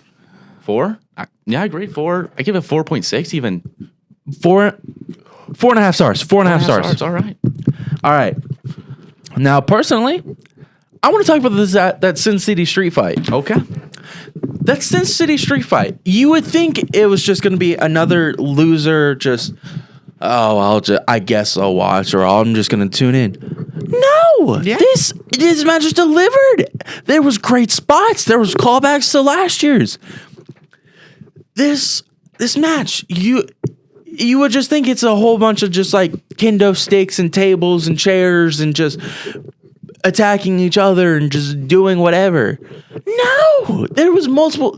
Yes, there was tables and chairs and everything else, but still, it was a great match, man. And not just a match. Can we talk about Drew McIntyre's entrance? Oh my gosh! Because I know you were going off about the Clash of Clans collab, and I agree fully. But Drew's was the coolest. Like with his and Seth Rollins' flamethrower entrance, those two stole the show. My problem was the fact that they used it purely promotional based versus theirs entrances. Like their entrances were cool. Like Seth's entrance was cool. He comes out all black. Everything is like blacked out. Whips out the flamethrower. His music hits, and they time it perfectly for burn it down. And he does like a good solid minute flamethrower, and then lights go out. I'm like, what's going on? Is somebody jumping in? What's going on? Is Aleister going to show up? It's Sting! No, this man comes back. This man is in all white. He's got white lighting over him. Their entrances were amazing. This match was it was great. Like we had that chairs, the table spot to lead into the chair spot. Like Damian was taking his time on the outside, just trying to climb back into the ring after hitting Drew with a big move. He's got one hand on the rope. Here comes Drew McIntyre. I think it was a Claymore. No, Claymore was the chair. Yeah. But no, he literally basically like pounces, like hit the pounce, which for those who don't know, the pounce was a move from TNA where the dude would charge at you and just like check you and Yeah, send just you flying. throw you over like a barricade or the ropes. But no, he went through 2 tables, and then Drew slimed his way out of the ring, picked him up, positioned his head on the chair in the corner, and hit the Claymore for the 1, 2, 3. This match was a great and phenomenal match for the style match it was. It was a great match. We had the callback to last year's Bored at Work, lol. Oh yeah, I forgot all that. Last year, it didn't work because he literally got cashed in on for the title by Damian Priest. Like, they've been feuding all year. And it was a perfect resolution. I think there was like this spot where Priest grabs a chair, throws it at Drew. Drew takes it on the head, and then just Claymore out of nowhere. Yeah. It popped me. This match, it got pops from me. And I thought they were just going to waste Drew. I know. I genuinely thought this was just going to be another just having Drew to eat a pin again. I'm sure they didn't do like a gimmick where, like the Viking Raiders, they have the Viking match where like shields and oars and everything. I thought it was going to be like giant casino chips or poker chips or giant cards. But no, it was just weapons. It was just steps, kind of sticks. It was just what you normally would have in a wrestling ring. This match was great. Rating? 4. 4? 4. I give it a 3.9, honestly. So just a 4. Yeah. It was a 4-star match. Okay, so we have 2 more matches left. All right. Do you want to do? We have 3 matches left. My bad. Do we want to do the tag, the Fatal 4-Way, or AJ's match? I want to save AJ's match for last because I'm gonna crash out for that match, and I want to save my voice for the rest. So I want to use my voice for the rest of them so I can crash out. All right. What's the tag team match? Raquel and Liv versus Lyra Valkyria and mystery partner. Right. Of course, the mystery partner was Becky Lynch, Whoa, the man herself. Great name, by the way. Great nickname. The man, Becky Lynch. and her husband Seth Rollins, the man's man. And you see that Becky Lynch logged into Twitter just to tweet that the Seth Rollins match was good? Yeah, That's real couple goals right there. yeah. But that match, I mean, I think we were all expecting Lynch to be the partner. We were expecting the Irish ladies to be the partners. Yeah. That's literally what we were expecting. Not disappointed, of course. I mean, Becky Lynch, good performance. I wasn't disappointed. For me, I'm not gonna rate this one high. I'm gonna rate this a 2.7 because of the fact that Lyra literally was just having to take every single move, and Becky got tagged in once and then hit the manhandle slam and won. Yeah. Like, this match, it was a perfect mid-card match. Like, remember, like the last time I think Becky returned from a break, it was SummerSlam against Bianca Belair. That 26 seconds, like it was similar to that where she didn't she took a few bumps, like 2 maybe, and then manhandle slam 1, 2, 3. Yeah, no. She took 2 bumps in that entire WrestleMania match. 2. Then they won their titles. Lyra became Lyra 2 belts, and then the next night, not even 24 hours later, they lose the titles, and Becky Lynch turns on Lyra. I'm gonna crash out on this match, honestly. Honestly, I'm gonna crash out again. I'm gonna crash out harder. I'm gonna crash out less hard than I am about versus the AJ match. But yeah, like just like maybe not just like the Joe Hendry match, but like it fulfilled what It did what it was. needed. Yeah. It did what it needed to. That's the easiest way to say. I think Becky's biggest problem though is ring rust, because as soon as she gets going and on a roll, she's great. Yeah, she's been out since the Raw after Mania 40. Yeah, like she's been out for a while. Like a few. Literally, there was a whole story that Liv Morgan retired her. I was generally starting to think, yeah, she's retired. I don't even remember that match. I don't even think she trained at all. I genuinely think she just needs a little bit more time. I genuinely just think she's got some ring rust on her right She now. just stayed home with her daughter. I Respect. do like the fact that she didn't dye her hair bright orange again. Oh, yeah. I like the fact that she's going back to her natural like blonde roots. Although she could have been Irish Jake Becky again. Oh my gosh, No, 2014. Yeah, do that. She hates that entrance. I know. She hates the fact that she did that herself. Honestly, don't blame her. But yeah, that match was. It was good for what it needed to be. It was good for what it needs to be. That's why I give it a 2.7. Yeah, I give it a 3. We'll just call it 3. We'll just call it 3. It did what it needed to do. And then the last match before my crash out. Yeah, the crash out match was the Fatal 4-way. We haven't done Penta, Finn Balor, Braun Breaker, and Dirty Dominic Mysterio. Can't lie, was kind of hoping for Finn to win. I'm a big Finn guy. I'm not gonna lie. I was a big Dom guy for this. I was wanting Dom to win. I know a friend of mine. Some of you might know her from the IWC. Abby, Blissful Statement, also another big Dom guy. Gal. I know she was rooting for it. Like I know the Disciple. He's a big Dom hater, but he's not upset about the fact Dom won. I was like, I hope Penta wins, but I want Dominic to win because it felt right. It felt right to have Dom win. I think I was going through is that Braun definitely is entertaining.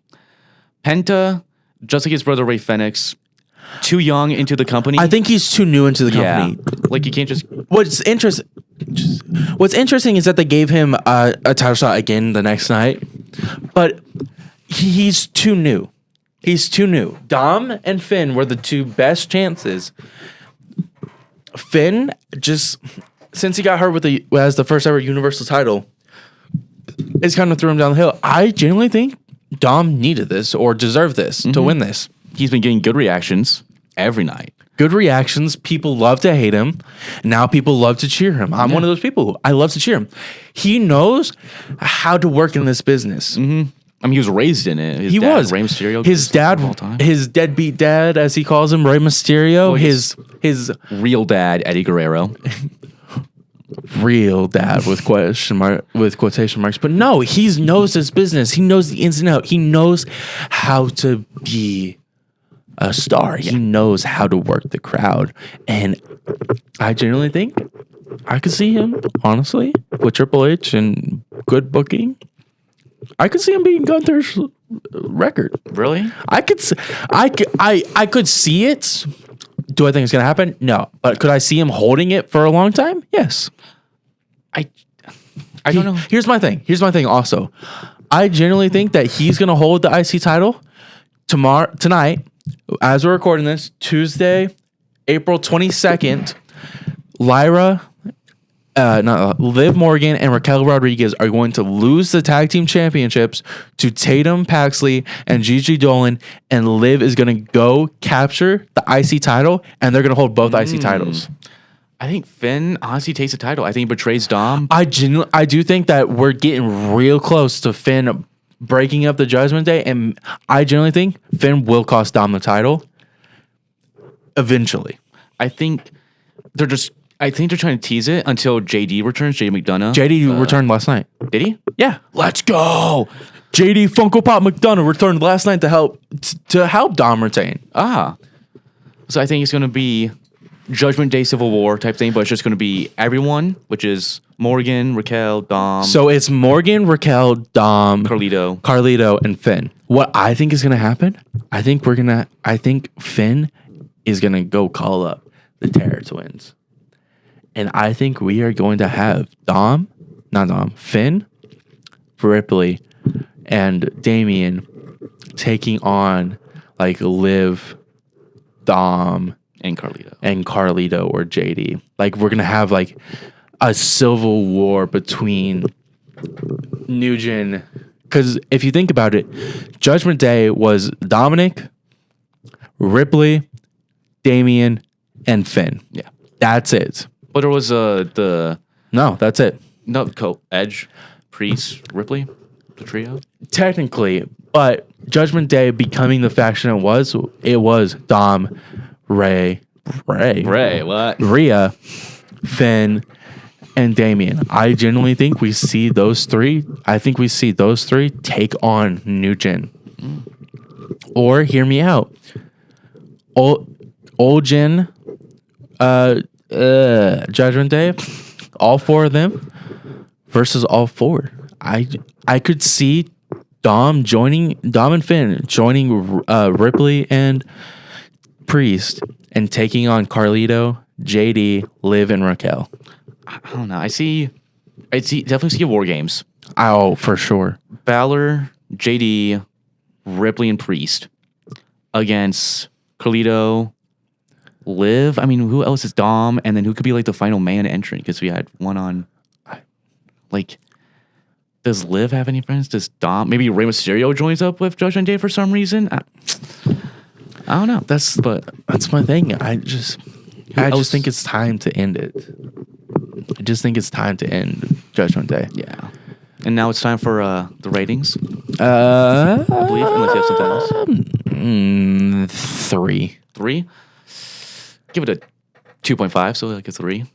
We'll call it a 2.7. All right. 2.7. And now it's time for my given crash out. All right. So We had AJ Styles versus Logan Paul. This is one of the worst things to happen in WWE history. Why do we have Logan Paul, a YouTuber who's had no full-blown wrestling experience, has no idea how to work in this business, has no concept of what it means to actually be a heel, and has no idea what it means to be a human, decent person, is getting all of these main event caliber matches, all of these premium live event matches. Why is he getting these wins? This man does not deserve any of this. He is not deserving of his fame. All he did was become a YouTuber and was like, you know what? Hey, Paul, can I come? Hey, Triple H, Paul Levesque, can I come and wrestle? Yeah, sure. You'll bring great ratings. No, say no. You should have said no. This man does not deserve anything. He does not deserve anything in the WWE universe. He doesn't deserve anything. He didn't deserve to win the US title. He didn't deserve anything. I'm with Karrion Kross. Allen, whatever your last name is, you should have taken those brass knuckles and hit him. He does not deserve this. You almost ruined WrestleMania. You did not. You should have taken the brass knuckles from Karrion Kross and hit him with it. I don't care if you don't like the person you were back when you were a heel. Logan Paul did not deserve to win at WrestleMania. Logan Paul did not deserve to have the fame he does in the wrestling world. Logan Paul did not deserve that. But it could be worse. He could have won clean. At least there was some cheating involved. I swear, if that match ended with a clean, just him hitting the pulverizer, I would have broken my phone. I would have flown my butt, bought a ticket, flown straight to WWE headquarters, and got into the office with Triple H in the writer's room and really had a good, stern talking to him. Because what do they mean? Why are we giving Logan Paul these opportunities? Why are we allowing the man that literally did something stupid in Japan? The man is banned in multiple countries. He is not allowed. You have him as a top caliber star and allowing him to come with you to certain places. He is not allowed in Japan. He's not allowed in certain places. Why do you have a star on your roster that is literally banned? You can't take him to certain places. He's useless in certain countries. You can't do anything. Why do you keep him on your roster? Why do you keep paying him? This man does not deserve it. He doesn't deserve anything. He does not deserve WrestleMania. He deserves, at best, 205 Live. 205 Live was a canceled show from 2018. So, all right. So he's just going to calm down for now. Karrion, you are correct. Give me a second. You talk about the match. Yeah. I mean, I don't disagree with you. He is a terrible human being. I won't lie. But it is annoying that he is a decent wrestler. He's a good wrestler. I don't care that he's a decent wrestler. I don't care that he has good moves. He literally stole most of his moveset from Hangman Adam Page. He's not original. He literally stole Hangman Adam Page's finisher. Literally, he just calls it the pulverizer. He stole his buckshot lariat. He stole most of his stuff from Hangman Adam Page. This man is not great. He can't do anything. All he is a cheap knockoff copycat who's banned in certain countries and can't do... Calm down, my boy. Calm down, boy. Calm down. Okay. So before we say some bad words, I believe, before we say something we'll regret, rating?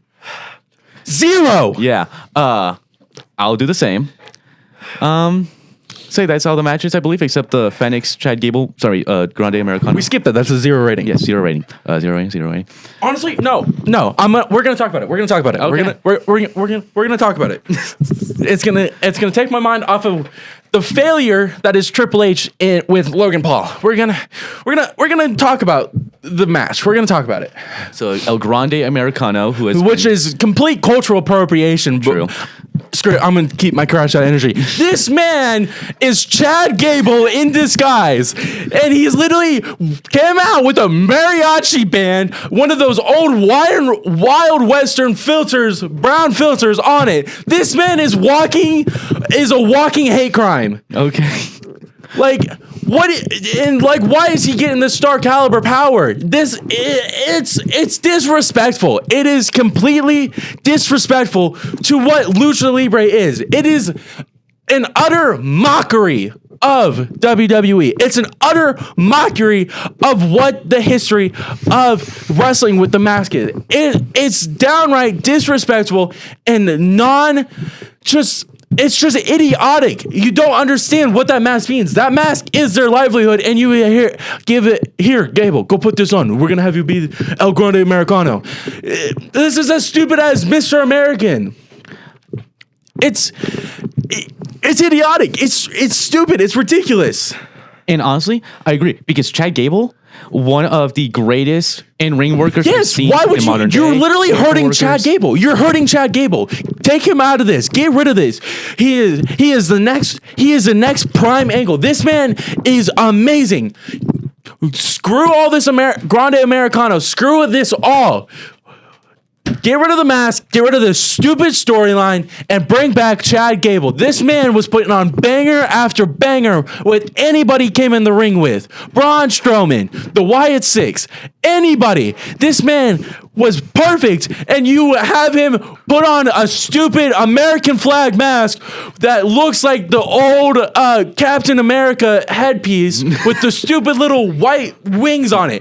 And you have him beat Rey Fenix, who is a star-studded Lucha Libre and has done amazing work under a mask. And you have him going against somebody like this who is a disgrace to the mask and what it means to be a luchador. They should put the Intercontinental Championship on Chad Gable at Clash. Chad Gable himself should. I wouldn't mind Chad Gable with taking the title from Dom. Not Grande Americano, not the stupid Starbucks drink, not the walking American flag. Chad Gable. But now, hopefully, as he defeated Rey Fenix again, regretfully, the storylines just end now. Yes, please end it. Paul Levesque, Stephanie McMahon, end this. Dwayne Johnson, end this stupid, idiotic storyline. Thank you. Well, thanks for coming to my TED Talk. If you want my true, honest opinion, go watch Karrion Kross's Crash Out about it, because he said more than I did, and he said it with more words than I wish I could have used. But my Crash Out was still valid on both matches. So, thank you. Thanks for listening. Good night. Rating 0. Okay. Overall rating of WrestleMania 4.5. I give it a 3.5. Thank you. Good night. Welcome back, everybody. We realized that we didn't, me and Kenton didn't get to talk about Raw after Mania that much, so we're gonna. This is calm down, post crash out me. This is we took a pause, Took a pause. emotional health pause, and I think we're all better, right? Correct. For right now. For right now. So what happened on Raw? After Mania, let's Opens up with kick it off with the opening promo of Mr. 17-time Ric Flair record beater, the last real world champion. the Never Seen 17. Never seen 17 champion, Jonathan Cena. Whew, what a promo this man cut. Like, he literally caught about the fans and how that I don't need you. I don't need any of this. This title is gonna end with me. I am the greatest of all time. Like, he literally made the ring announcer redo his entrance. Like, this man cut a beautiful promo and talk about how the fans love who were cheering for him on Friday, booing him on Friday night, booing him on Sunday, and cheering for him on booing for him on Saturday and cheering for him on Sunday. He was talking about how bipolar and how they're in an unfunctional, unstable relationship. This man just delivered a heater of a promo, man. And not only that, but the kickoff feud. Randy Orton with the RKO from nowhere. The Oh lights my were dimmed down. Gosh, And this then the cell and the bad word I can't say. And to the cutter or into the arcade. Oh my gosh, this was a top tier Raw after Mania. Like, I haven't seen one this good in a while. yeah, I mean, great way to kick it off. Like just how a Raw after Mania should kick off, how it should open with the main event opening it. Exactly. Like, it was amazing. And after that, I believe we had a tag team women's match. Yes, it was the rematch between Becky Lynch and Lyra versus Liv and Raquel. I'm not gonna lie, it was better. It was a better match than they had yesterday Because- on Sunday. Because Becky's been doing this now. Like she had her warm up match. Now she's back into full. Yeah, circle. there was more bumps. There was more tag-ins. There was more spots. Like, this match was good. There was more to it. And then the ending comes along. Liv and Raquel get their titles back, and they're now really big record holders. I think it's 4-time now. They are 4 times. Raquel is a 5-time. All right. No, she's a 6-time, I think. Is she? Yeah, that checks out. That checks out. She's a 6-time tag team title holder. And then we have the somber Becky hugging Lyra like, it's okay. And then the I hate you clothesline from out of nowhere, and just the belittling and yelling that that you could barely distinguish, but she was furious with Lyra. I hate the angle that they did. I hate it when they have former tag team and then next week they just break up. It would have been better if they would have had Becky and Lyra go on a run, even literally just till Backlash. Anything but the week after Mania. Or no, the day after Mania. The day after they won them, like not even 24 hours, they lose the titles.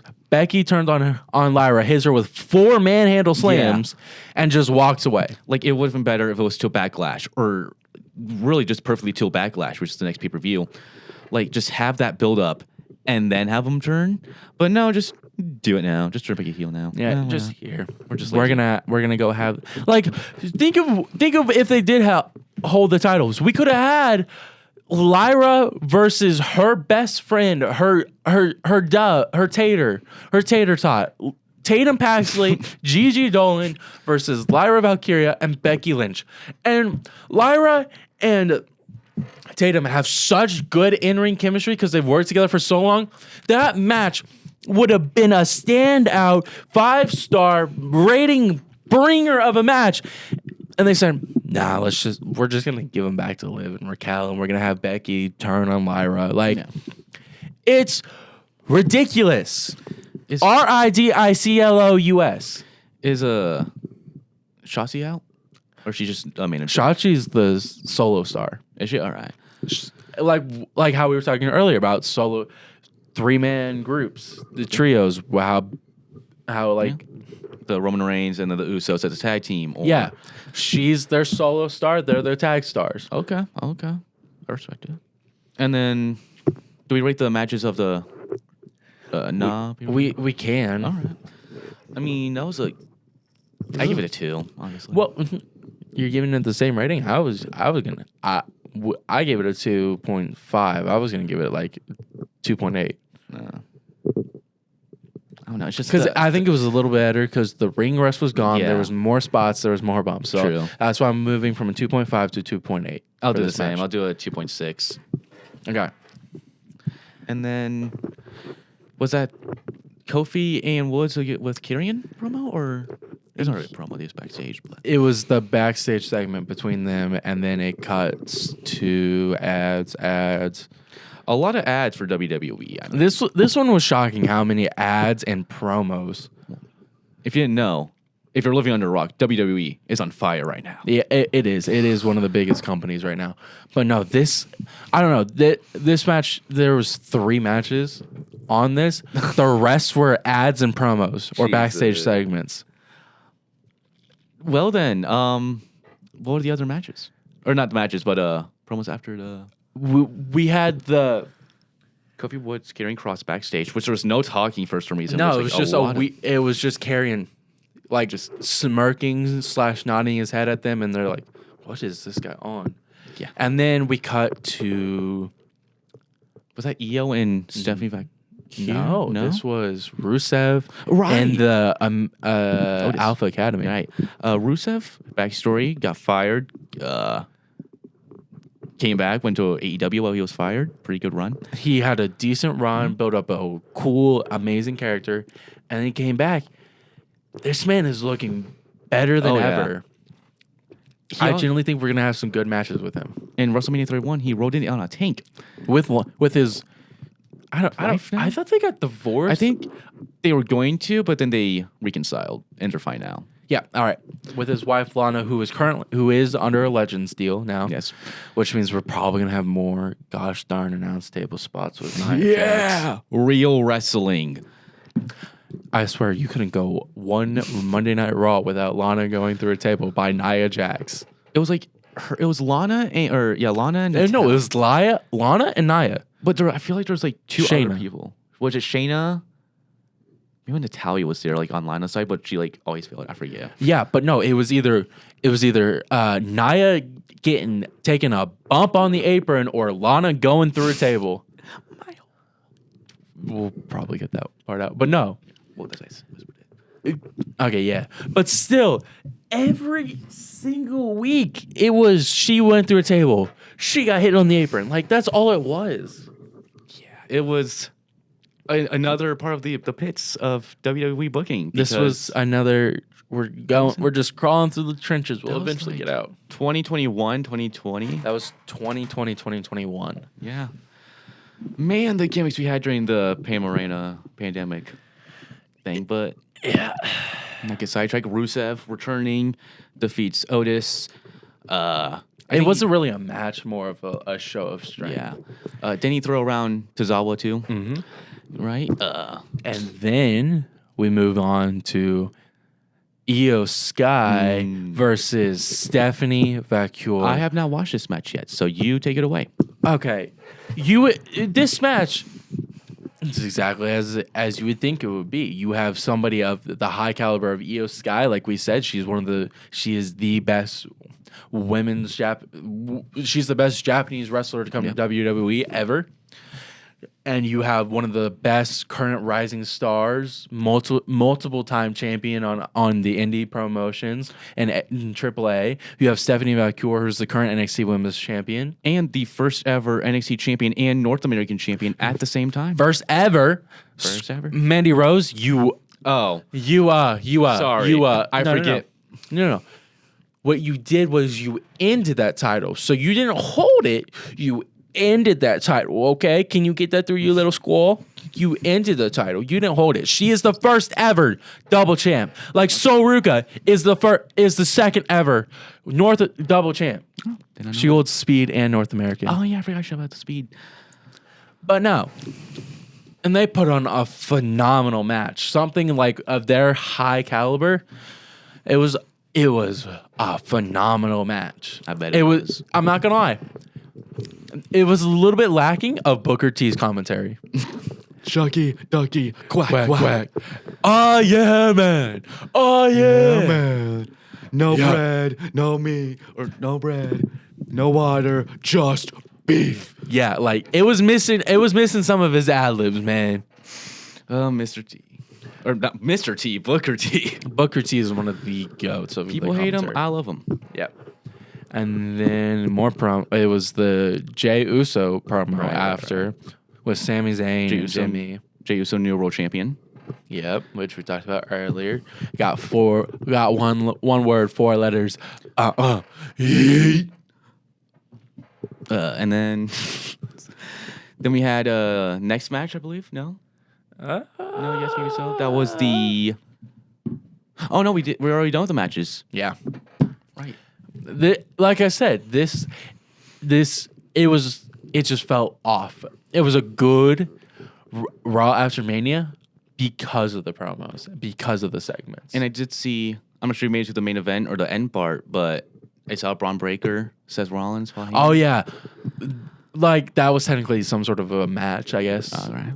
But no, it was like Roman Reigns versus CM Punk versus. It was like an in-ring segment with the 3, and then we have the forming of Braun Breaker, Seth Rollins, and Paul Heyman. When I say this could be the best manager duo, this I'd say we bring this into a trio. We could have some of the best Paul Heyman guys. I say we get some NXT guys. Because Seth was raised on NXT. Honestly, he was NXT for a little bit. He's the first ever NXT champion. Like everyone knows. Ladies and gentlemen, my name is Paul Heyman. Just think of what we could get with a Paul Heyman trio. We got Seth Rollins and Braun Breaker already.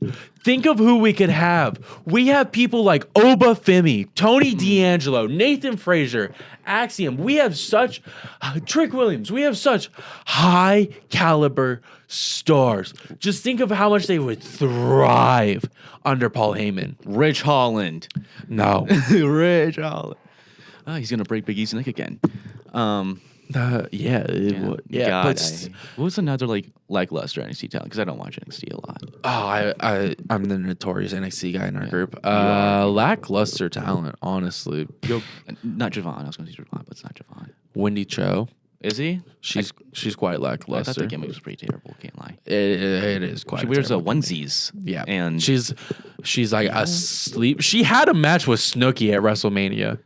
Gee, man, the chick from the show, that one show.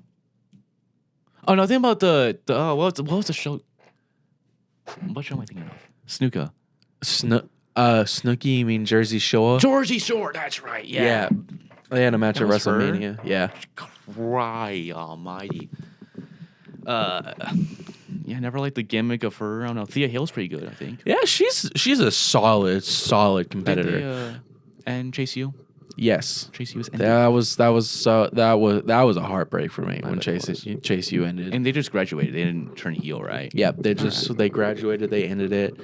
It was a heartbreak for me because we lost because they released Duke Hudson too. So it's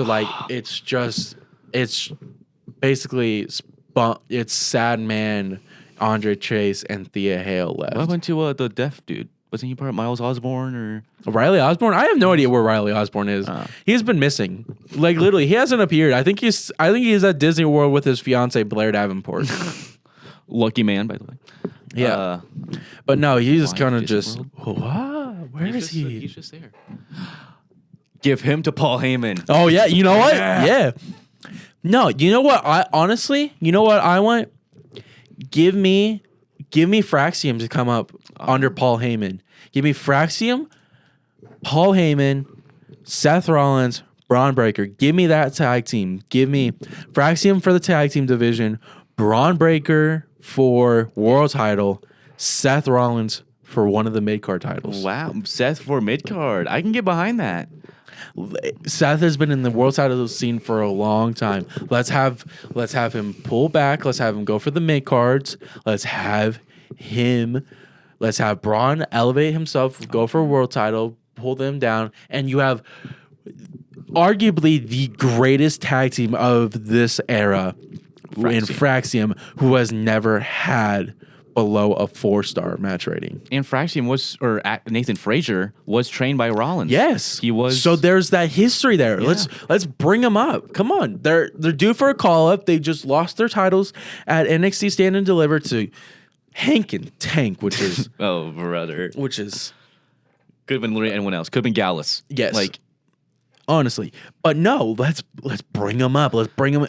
The tag team division is struggling right now. Well, for Raw, SmackDown is great. SmackDown's great. Raw is struggling. War Raiders or Viking Raiders. We have New Day. We have just those two. Unless we have what is it? The American made. Oh. The Creed Brothers. Wow. So some real 5-star matches right there, huh? I say sarcastically. I generally don't think of any. I generally can't think of anything else. Yeah, bring them up. They're all on Raw. Let's have Fraxium for the tag titles, which are high caliber stars. They literally have such high match ratings. They have perfect tag team chemistry. They are perfect. Literally everyone loves them. Let's bring them up. Let's have them be under Paul Heyman. Like I was talking about earlier, and how Gunther and A-Kid had a phenomenal match. A-Kid is Axiom. He literally took on the mat. He took on the mask, and he did it the right way. He's never once taken off the mask. He has become a luchador. That's how you do it, Chad Gable. Oh, I'm going to crash out again. Okay. Okay, calm down, bud. Okay, we're going to calm down.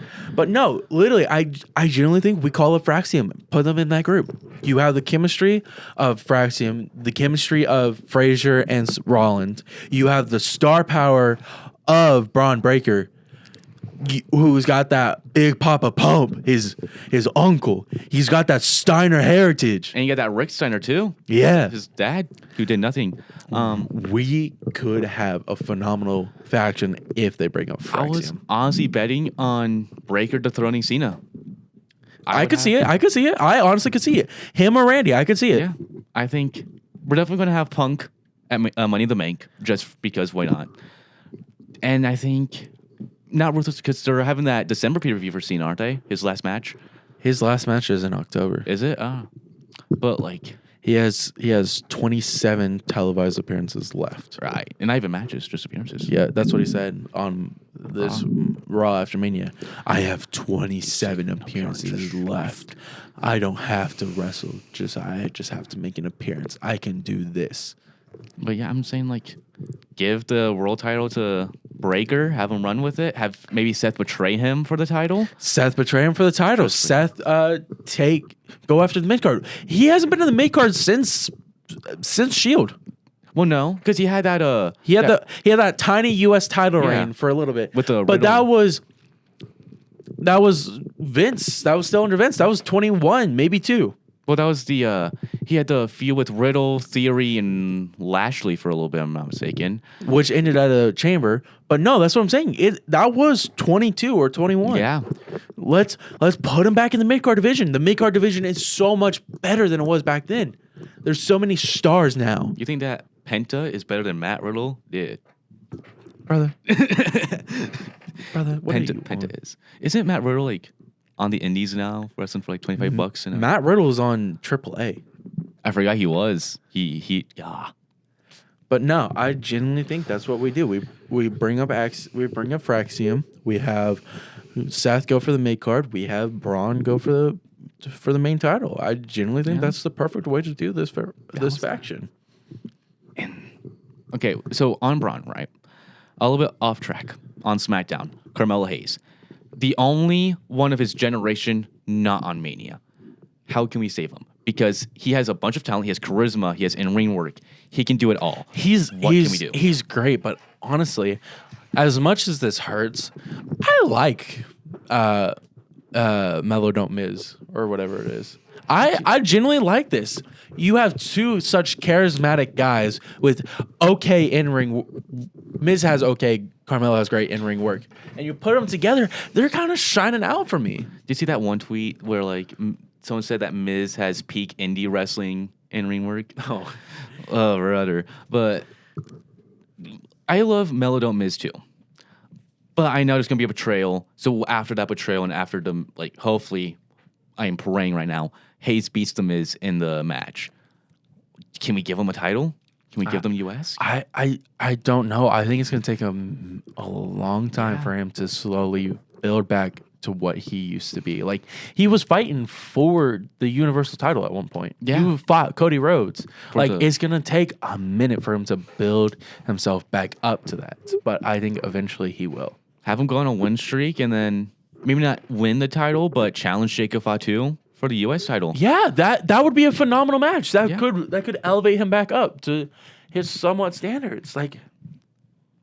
And then maybe after that Fatu feud, have Miz betray him, have another marquee match against Miz. I mean, not marquee, but like big match against Miz, and then let him just roll with like other young guys or maybe Randy Orton after he like loses to Cena. I guess Randy's on Raw. Then again, they don't care about the brand split. Like anyone can show up. So yeah, have Randy versus Mello too, again, and maybe even Andrade again. I mean, they put up some good matches. I wouldn't mind Andrade. Andrade hasn't been doing much right now, and maybe hear me out. There's been teases for my good buddy Aleister Black to come back. Mm-hmm. I'm not gonna lie. Give me Andrade, Aleister Black, and Zelina Vega back as a trio again. All right. Zelina Vega is former manager of Andrade and current wife of Aleister Black, so that would. And there was a bit Andrade and Aleister Black. Let me tell you, those two have some great in-ring chemistry together. Aleister Black, great in-ring worker. Andrade, great in-ring worker. They fit each other. They mesh well together. Like if you put the manager on Aleister, if you have Zelina be the manager for Aleister, that's just gonna take him to the next level. Because Andrade, he's a smooth talker, he's got great in-ring work, so he can do it by himself. Aleister Black, amazing in-ring work. Character, not great character work. I don't know. I kind of liked his knock on my door shtick. You like a gimmick where like knock on my door and I'll hit you with a black mass, and then Cesaro did it and it was a pretty good match. Yeah, like he's an okay character worker, but if he has somebody like Zelina Vega who knows how to be a manager, who is very talented, who's another like Scarlett in the way she can be a manager plus wrestler, you put that on Aleister Black, you add Andrade to that tag team. You're looking at a solid faction right there. Yeah.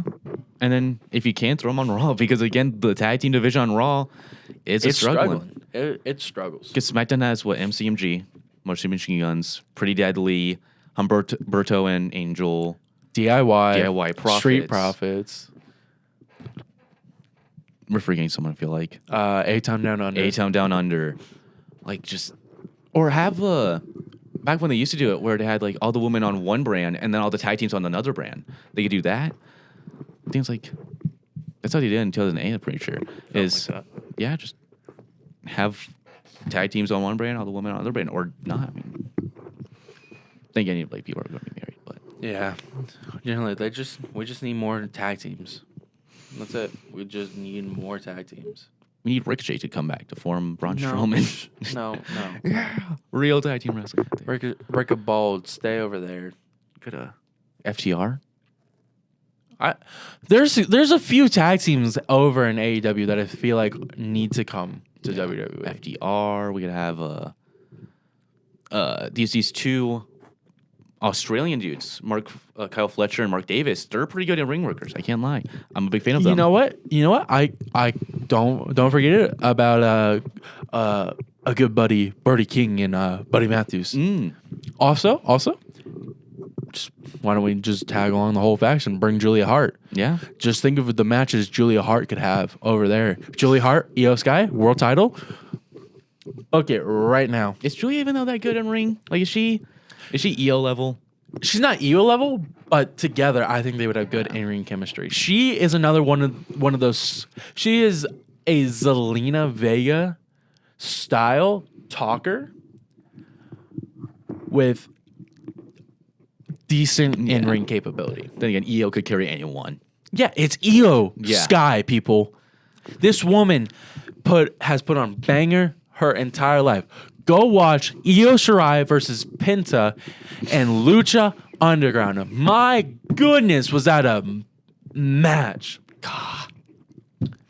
You know who I want to see in the versus Io Sky? Chelsea Green. That is our president, Chelsea Green. She is a national treasure. She is one of the best. You know what? Chelsea Green versus Toni Storm, a Worlds Collide pay-per-view. All right, I can see it. That match would be so fun. You have someone like Timeless Toni Storm. You have somebody like the president of the Chelsea United States. You put them together. Amazing in-ring work. Amazing talkers. You are going to come out with a 5-star instant classic feud that is going to be talked about for generations. Like Shawn Michaels and Triple H. Shawn Michaels, and Bret Hart. Like, you're going to have so many. If you put those two together, I think you come out another with so much of a amazing history right there with those two. Oh yeah, like and back to the EOS thing. Like Chelsea Green has worked in Japan, so she knows how to like. Because in Japanese wrestling, they hit a little bit harder. She worked at one of the most notorious places, the Kabutsky Hall. Yeah, Kuroken. Korakuen Hall. Kuroken. But yeah, like Chelsea Green, underrated in-ring worker. What she's doing with the Green Regime now with Piper Niven and Albafire. You mean her Slagents? Slagents, right. There's so many names for them. now. No, she calls them her Slagents. All right. There's also It's Slagent A and Slagent P. this was like Secret Hervis. Green Regime. Their tag name is the Secret Harvest, but they're the Slagent A and P. Right, but still like that. Pretty fire right now. And Io Sky, where does Io Sky come from now?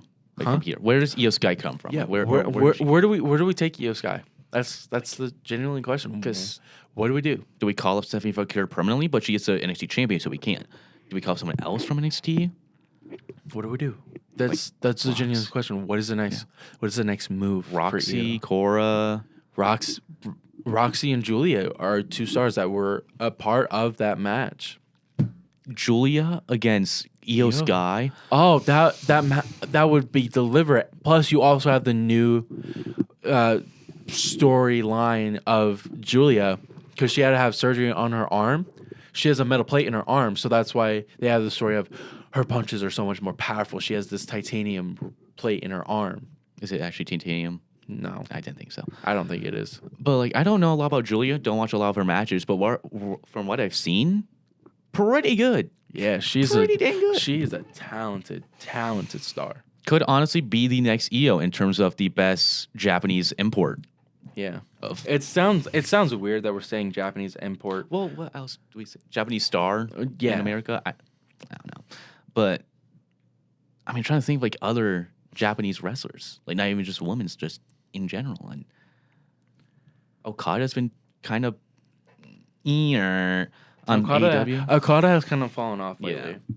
They like, I'm not sure, because we have a work rate guy. He puts on great matches all the time. But then you give him a gimmick like what he has now that revolves around one word. I'm sorry. And then it's just not good. Call him the Rainmaker again. Don't touch the character from Japan, from New Japan Pro Wrestling. Boom. Yeah. Lily Ortiz and Kenny Omega versus Okada again. I don't know. So is that all we have for Wrestlemania? I think this is the official end for Friday morning after dark, the WrestleMania 41 special. Now, if you want us to please put it in the comments. We will cover Stand and Deliver and other pay-per-views if you really like this. Even then, we might just do it because we have fun with it. Yeah. And everyone, say hello to the new permanent member of Friday Morning Arcade, Canton, and Love with Hologram Roberts. Thank you. Thank you. And this is Brady Keith and Canton Hologram Lover Roberts. signing off from the arcade. We'll see you next Friday. We'll see you this Friday, actually.